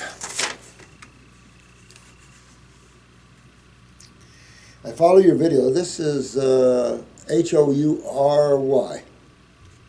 I won't even try. I follow you. Thanks, man. I follow your videos for a long time. They're appreciated, and I thank you very much. I thank you for following them. I appreciate you guys who take your time and listen to these crazy things. So I love you. Appreciate it. But if it turns you into a good healer and healing yourself, I'm very happy for that. That makes this all worth it. I am frugivore. 75% for 4 years, but I struggled to recover. Oh, I have a question about the fruit. When I eat fruit, sometimes I have discomfort that lasts several minutes. I wonder what this is. Sometimes I have discomfort that lasts several minutes. Oh, well, is that in the stomach or somewhere? I have the impression that it me quarterly cells, or that you saw me in two. I didn't get that. This only happens to me, not always, but when it is very annoying, and I feel bad. Do you have any explanation for others like me? Infiniman. Well, I'm probably not even pronouncing that right. If you have pain eating fruit, then you have stomach, liver, or small bowel problems.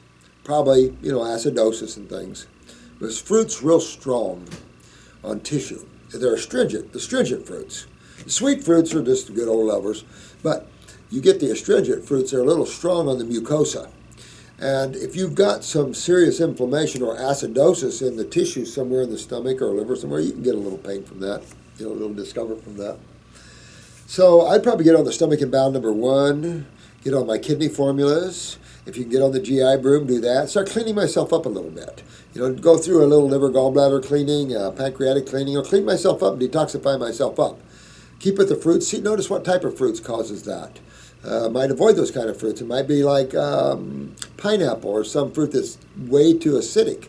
Remember, fruits need to be base chemistry. If they're picked unripe, as a rule, they're acid chemistry. The alkalizing stages, the final stages, is the sweetening stages. The bitter principal stages are the acid growth stages, the nitrogen stages.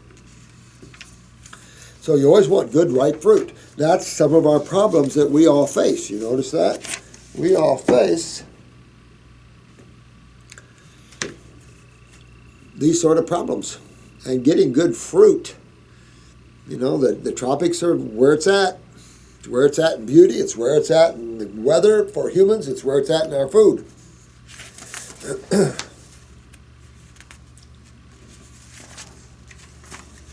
I do not know how to go about this, so to start. I was diagnosed with multiple sclerosis November 18th, 2004, MS. I am 41 years of age. I am now bedridden, God, unable to feed myself anymore. God. So actually you can say I am unable to do anything anymore. I once was in the military, and that might be why. You guys are shot up with more crap than I don't know, it's sad. Very sad. That's why I'm glad I didn't go overseas. Holy crap. Played college football and worked at a physical therapy fitness, so I can guess that you pumped high protein in your world for 3 to 4 years until the MS. I do not know what to do. If anything, it brought me closer to the Lord. Yeah, I get you. I take no medicines for at least 10 years. I just do not believe in them. They seem to make me worse, if anything. Yeah, there's no medicines for MS or Parkinson's. I mean, only to control spasticity. I have an uncle who also is diagnosed with MS. What can I do? What should I ask without saying anything dumb? You don't, listen, my friend. You don't can say anything to me. Nothing's dumb.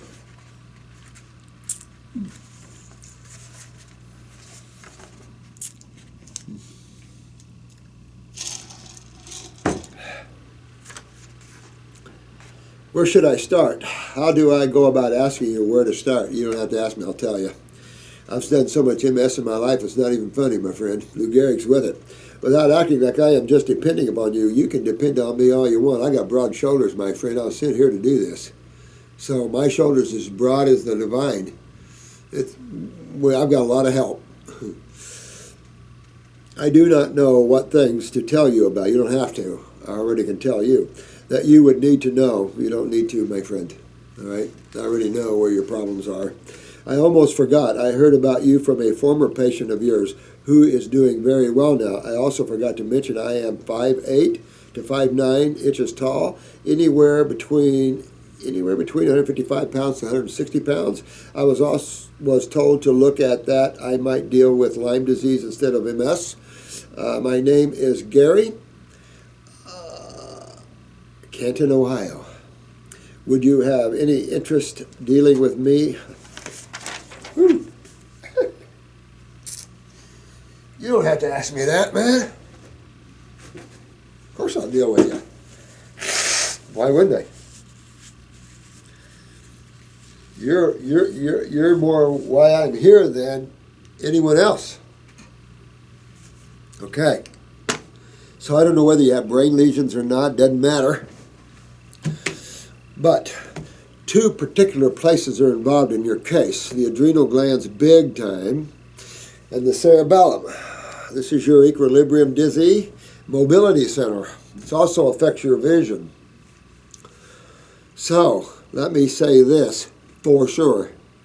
If you have MS, Lou Gehrig's, or Parkinson's, your diet has to be only fruits, berries, and melons. No veggies, no green drinks, no nothing. Remember the case I just told you of Lou Gehrig's was just like this man, except this man is still talking. This Lou Gehrig's case lost her ability to speak or sing, and her limbs were getting mutated bad. She's now walking and singing, remember? So I need you on that same diet. All neurological cases, fruits, berries, and melons only. No ifs, ands, or buts about it. If you got to cheat on a chocolate once in a while, okay. Now, you had a life of proteins and all that. I mean, just reading your repertoire, plus you probably had been injected out the butt. So you could have a lot of neurotoxicity. You have all kinds of toxicities in your body. So the first thing you have to, the focus, the food, easy. Fruits, berries, and melons only. Closed. End of house. Done. The herb side. Upper circ, brain and nerve. If you want to double dip, I could care less. 2 kidney formulas. Adrenal gland. If your blood pressure is low, hook it with licorice. If it's not, it will be, my friend. Because that's part of the problem is the adrenal glands and your neurotransmitters and your myelin sheaths. So let me tell you that your blood pressure is going to get low. Strap it with licorice, it'll pull it up. At the same time, I'm into my bowels, I'm into my GI tract, cleaning them up. I'm going to clean my liver, my pancreas. I'm into upper circuit, brain, and nerve, but I also want to get up here. I can do cold packs. I can have somebody work my neurolymphatics down my spine, candle my ears, open up, eliminate, expectorate, get these acids out, rebuild. And you'll be up out of that bed and you'll be having a good life, my friend. Don't lay there or sit there and take that. But you've got to get yourself discipline, fruits, berries, or melons, because this is just the tip of the iceberg. You're just going to go more dormant, more dormant, more dormant. No fun and not good. Might as well pow. You know, it's not a good life. So, but you can get out of that, and I'll be happy to help you. So, get on the diet. You go up, call my personal assistant, Valerie, and you tell her I told you to call her and tell her, fill her in on some cases. I need blood work. I need a bunch of stuff on you, and let's get going. Get on the diet now, okay? Gary, I love you, man, and you can do this, okay? Okay. Get yourself focused and get up, and you will get up, I promise you. This is from Peggy. Hey, Peggy. Greetings, Doc. Greetings, Peg. I watch your YouTube video quite often, and I enjoy the information that you offer. Thanks, honey. I need assistance in a reasonable way in detoxing. I am a breast cancer survivor, and I'm currently having problems with swollen lymphatic gland. Absolutely. That's probably because you never fix it the right way. I mean, I don't know how you fix this, but my guess is the way you're saying this, that you went allopathically. So, you never fixed your lymph system. And of course, these are all lymphatics. So, that's why you're seeing your glands still in trouble. You don't want to remove those or anything. So, what's the connection?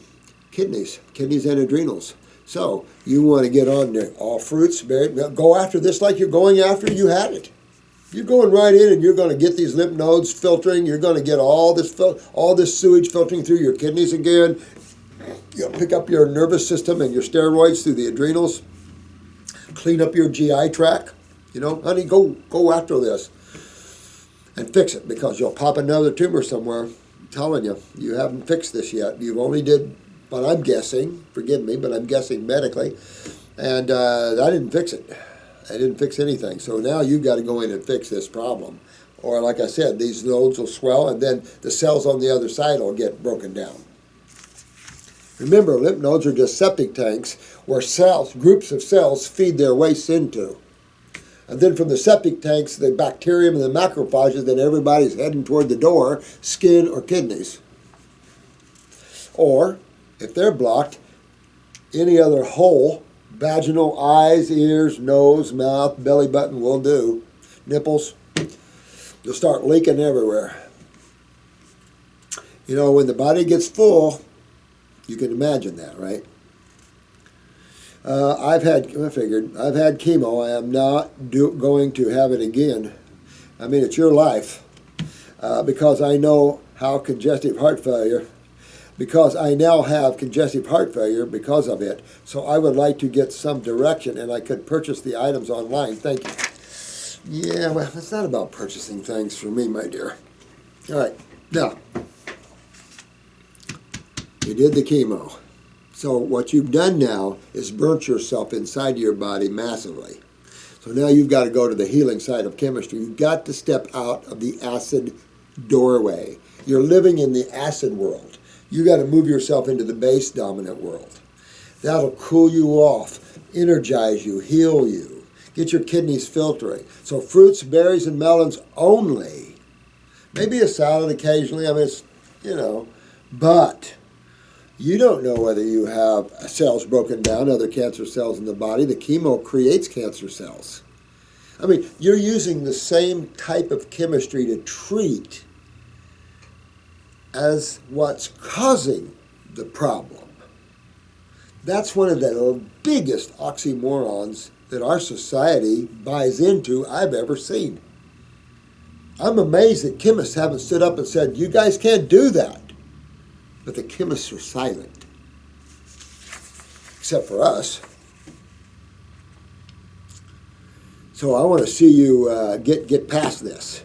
So, fruits, berries, and melons only, and get on the 14-week protocol. At least get started. If you want me to write you one, I still want you to get started. You don't want to wait for anything. I don't like waiting when you guys have had the word cancer, or you've had chemo, you have swollen lymph nodes. Waiting isn't the kind of thing I'm into.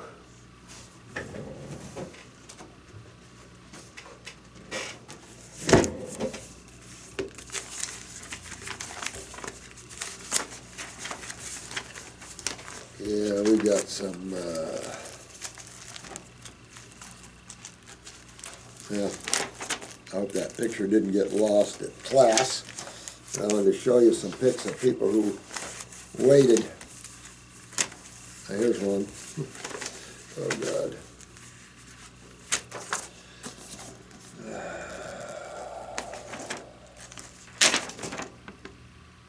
That's just one. That's not a bad one either. Weighted.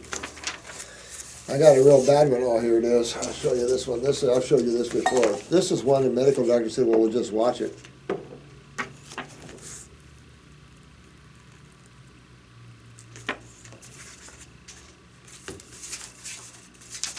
Sickening. That's what acids do to you. It chews you up and fries you up like a piece of fried meat. And they have the audacity to put these drugs in us that all are acid formers. And the FDA isn't helping anybody. Anyway, you want to get this done, sweetheart. So, you're after your kidneys, you're after your adrenal glands. And remember, if your blood pressure is low, hook licorice with the adrenal formula. You can use an adrenal, if you have low blood pressure, you can use the adrenal 400 glanulars for a bottle or two just to hit the kidneys and then shift off into an adrenal formula, straddle it with licorice. And that'll bring up more neurotransmitters faster. And licorice is more of an anti-inflammatory anyway. Helps control blood sugar and things like that as well. And that's all I can tell you. You're after your kidneys, you're after your lymph system, you're after your adrenal glands, you want to clean up your gut, and you got to realize this chemo got all up in your brain and everywhere else. So it wouldn't hurt you to do upper circuit brain and nerve to invigorate your neurons and clean yourself out. Get your sinuses to drain and everything else and win this. Right now, you haven't won anything. So you want to get this and win this. You can do this. You've taken the biggest part of the problem away, but you chose to treat on top of it with chemo, and I'm sure you didn't have much of a choice. These assholes, pardon my French, oncologists won't, or surgeons won't do any surgery without chemo.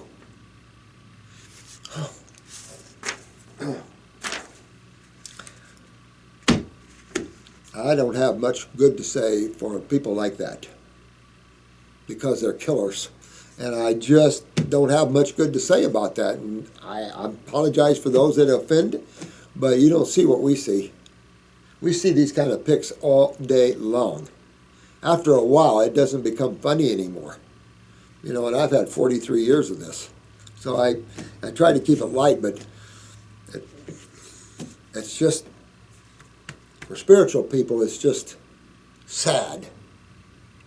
That would be a very minor word, but sad. So, sweetheart, get your butt in, get yourself done, okay? This is Jason. Hey, Jason. My son's Jason. How are you? I am fine, my friend. Thank you so much for all that you do. You're quite welcome and happy to do that. You know, when we got to change the human condition on the planet, wouldn't you agree? Here's my question, one that maybe you can post and answer on YouTube for your viewers. Our earliest ancestors did eat fruit for millions of years, but they also ate insects and soft leafy greens. Wouldn't that make us omnivores? No, not really. No, it makes us opportunists and ability to have something to eat, because not in all tropical places where there are fruits and stuff. I mean, but you also found this more in those that did migrate. I was reading the take of National Geographic on paleo thinkers. And they were dismantling it, saying that paleo man did more of this, the leafy greens and the insects and the fruit that they could find. They were hunter-gatherers, but not so much hunters in terms of animal meat. You know, we're more of a vegetarian species. But just look at the design of the human being. You don't have to go into what we've had to do to survive on the planet, but go into the design of the human and that sort of thing. When you get into the proteins and things, there's nothing of an insect or an animal food that we need. We're superior beings. Not that we're better or anything like that, because we all come from the same source. No, I don't mean anything like that. But in terms of design, functionability, conscious awareness, ability to create things, well, the vertebrates on the planet, we're at the top of that.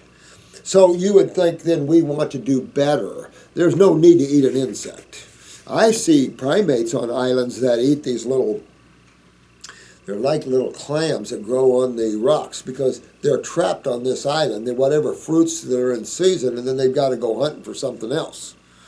Ideally, of course, everything would be fruit for them. But if you have some tender greens and stuff, I have no problems with any of that, to be honest with you. If you want to eat bugs once in a while, who cares? But if you want to get yourself well and repair any damage or tumors in your body and get rid of them and all that, you do have to belly up to the fruitarian levels. That's all I'm saying. But if you want to have some tender greens and stuff, after you do all that, you want to be a vegan, you want to be a natural hygienist, okay. But make fruit a dominant part of your world, and you will enjoy your life considerably. And what about our brains and height? They only started getting bigger during the Paleo. Now, remember, National Geographic disagrees with that statement quite a bit, and I do too. It isn't brain size. My Chihuahua's brain is about that big, and he's much smarter than my Shih Tzu, whose brain is much bigger. It's not about brain size. That's an insult. That's the kind of man's thinking. He had protein. Man was a meat eater, and that's why his brain. So I've heard that bullshit for years, and that's just insanely stupid. But it comes from meat eaters. It comes from people that like and enjoy meat eating. And what about our? Let me see here. Where we were getting large amounts of meat. You're wrong with that. Sorry. I mean, that's what the accepted thought was, but National Geographic has went and disclaimed this and went in because they have actually examined stomach contents of paleo beings that they found. They've looked at this, and they adamantly disagree with that, and so do I, man. So no offense, but it's just enough to say that. Do this. Give me about 3 months of a detox. I want you to do this for me. I want you to give me about 3 months on fruits, berries, and melons. Have you a salad maybe once every other day or something. Clean yourself up. Now I want you to go back to a paleo with high-protein diets. And I want you to tell me how you feel. Give yourself a few months on that one. I've got people that thought that, ran to the paleo, and now running back to us like crazy. You know, some of the things that are out there, some of the propaganda that it's out there, my friend, don't believe in it, Jason. It's not true. Not true at all. And I trust National Geographic over. That has nothing. Look at the brain of a silverback ape. He's more our species, and he's considered one of the 2 most powerful animals on the planet. Granted, now that they're pushing them up in the mountains, they're on more greens. But you can link them to orangutans. These guys can rip the biggest human there ever was apart. And the babies can do that. We have to get with this, man. We have to drop this paleo bullcrap thinking and get to the fact that we're a higher evolved species and claim that right. People that want to keep claiming caveman mentality and paleo thinking, and that's not even accurate. So, you know, when people want to be accurate, you got to get facts. And it's just the problem in our world, Jason, is there's not a lot of facts. You research online, and some of it is not true. So it's enough to say is, how come I get extreme healing on these diets that I put them on, and they're coming out of these paleo diets? Most everybody, Jason, is on a paleo diet. Take a look around. Most everybody already is. And they're coming to us with serious, serious troubles. As soon as we get off the proteins and all of that, they start getting well. So I've had 150,000 clients in 43 years, so I think I can attest pretty good to what diets can do to you. But thanks for that question, Jason. I appreciate that very much. It's not knocking. It's enough to say that. Lay that thinking down and come up to a higher level of thinking. Come up to a more divine level, and you will enjoy that better. Wallowing down in the earthly type of things is not always fun, and it doesn't always make you feel good. Of course, meat eaters like to be meat eaters, and so be a meat eater if you want to be a meat eater. But you can't get well, and you can't fix your problems eating meat. If they could, medical doctors would be the practitioners that cure everybody, because they recommend high-protein diets every day of the week. Nada, my friend Jason. Melanie, can your body heal and be healthy after a complete hysterectomy, or will there forever be an imbalance in the adrenal, pituitary, ovary, thyroid connection? Smart woman. Ovary, pituitary, adrenal, pituitary, ovarian, thyroid connection. Smart woman. I like that. No, you can heal. You can heal, honey. Here's the one problem that you could face. Because there is a little spillover, ovarian estrogen, and I don't know, I'm supposing you're talking about a complete hysterectomy. Ovarian, there is a little spillover, I suppose, vaginally with ovarian estrogen, but true vaginal wall estrogen is systemic estrogen, is more adrenal estrogen. Remember, you have liver and fat cell estrogens, estradiol, estradiol, these type of estrogens. So when you lose the ovaries, that's a closed house. The ovarian estrogen progesterone is for the uterus. It's not systemic. Systemic estrogen and progesterone is adrenals. So here's what you could face, though. You could face vaginal dryness if you had, of course, you had to have a weak adrenal to have a hysterectomy. I can tell you right off. To have a hysterectomy, you either had endometriosis, fibroids, or excessive bleeding. All of that's hooked to the adrenals, the kidneys, the lymphatic system, and of course, just like you said, excessive bleeding can go right up to the pituitary gland. It can also, hot flashes like, fit down to the thyroid gland. Absolutely. But you fix this just like you make all your body healthy. You just make your body healthy and you don't worry about that. The importance of doing this now, though, is there's a couple. Scar tissue. When medical doctors go in to a tissue that's highly inflamed, and of course they're causing inflammation too because they're going to be killing lots of cells. When they cut you and go in and tear you, they kill a lot of cells. So your lymph system has to clean this surgery up. Not your blood, your lymph system. Well, your lymph system is the problem in the first place. So it has a harder time cleaning things up. So what happens, these areas remain highly acidic, and so for the body to heal these areas, real slow. So what the body does is super scar itself. It's tissue on top of tissue, just like a bone fracture. The only way to chew up that scar tissue is either one, have surgically removed, or get high on an alkaline-based diet, and that will eventually, your body will chew that scar tissue right back up. But the spillover into looking at vaginal dryness, you then would have to fix your adrenal glands, and that's when you would add black cohosh to the mix. But the biggest issue with hysterectomies can be a couple of them. First of all, if you have a weakness in the parathyroid, you only have a bladder there now, and it's possible to get more prolapsus of the bladder. I know a lot of ladies are worried about that in hysterectomies. The other thing, of course, is the scar tissue from all of this. And to avoid that is to make healthy as soon as possible, get the acids out. Surgery doesn't remove the acids. It just removes the damaged tissue from the acids. It doesn't fix the lymph system. It doesn't do anything like that. It's a carpenter. A surgeon is a carpenter going in and removing damaged tissue or lumber and replacing it or screwing it back together with plates, things like that. That's all it is. Or sewing it back together. But no lymphatic system has been fixed. Nothing has been regenerated. It's a patch job, repair job. So it's up to us to go in then and fix everything the way we should have done. But no one's there to help us. That's why I hope this site helps each and every one of you to the max. We need some sites like this to help people. There are people like us out here that want to help people. No ego involved.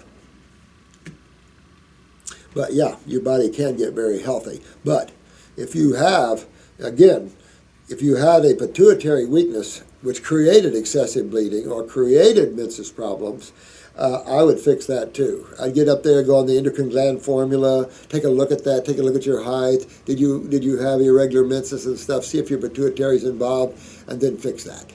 You know, fix the body up, and get it alkaline. That way you don't have any scar tissue. I have got to run. Well, we got through some of them. I got so many of you, but please don't get mad at me and label your questions as resubmittals. So maybe I can grab through those and we can grab those first. But your questions are good. I appreciate it. I might get passionate about some answers, not on anybody's case, of course, but we need to get above certain levels of thinking, like paleo thinking and urine therapies and MMS and putting chlorine dioxide in our bodies and crap like that. Our bodies are beautiful, sweet bodies. It loves sweet, beautiful, tender fruits that love us back. It loves berries and melons. Likes a salad now and then, but can be very difficult on it. It loves nice things that help it, like herbs that help to inspire the function of its tissues. You got to look at the God side of life. We've gotten so mental and negative that we've lost that. So I love you guys, and I appreciate each and every one of you for listening to these videos. I know and I hope there's good information in there for each and every one of you. I am so proud of you guys. When I see you guys rattling off pituitaries and parathyroids, and you got physicians that have had 10, 15 years that don't even know that. You guys are sweethearts. And you accept your divinities too, guys. You know, accept yourselves as beautiful souls. And you're here to work with the divine because you are the divine. So your experience is the divine's experience. So when you pull yourself into some painful and hurtful things, that's what the divine experiences. The mind's not sitting back there. It's experiencing because it moves in and becomes the experience through the individualized soul. So you're a bigger deal than you realize. And you're loved. So, to our next video, take care of yourselves and be here now.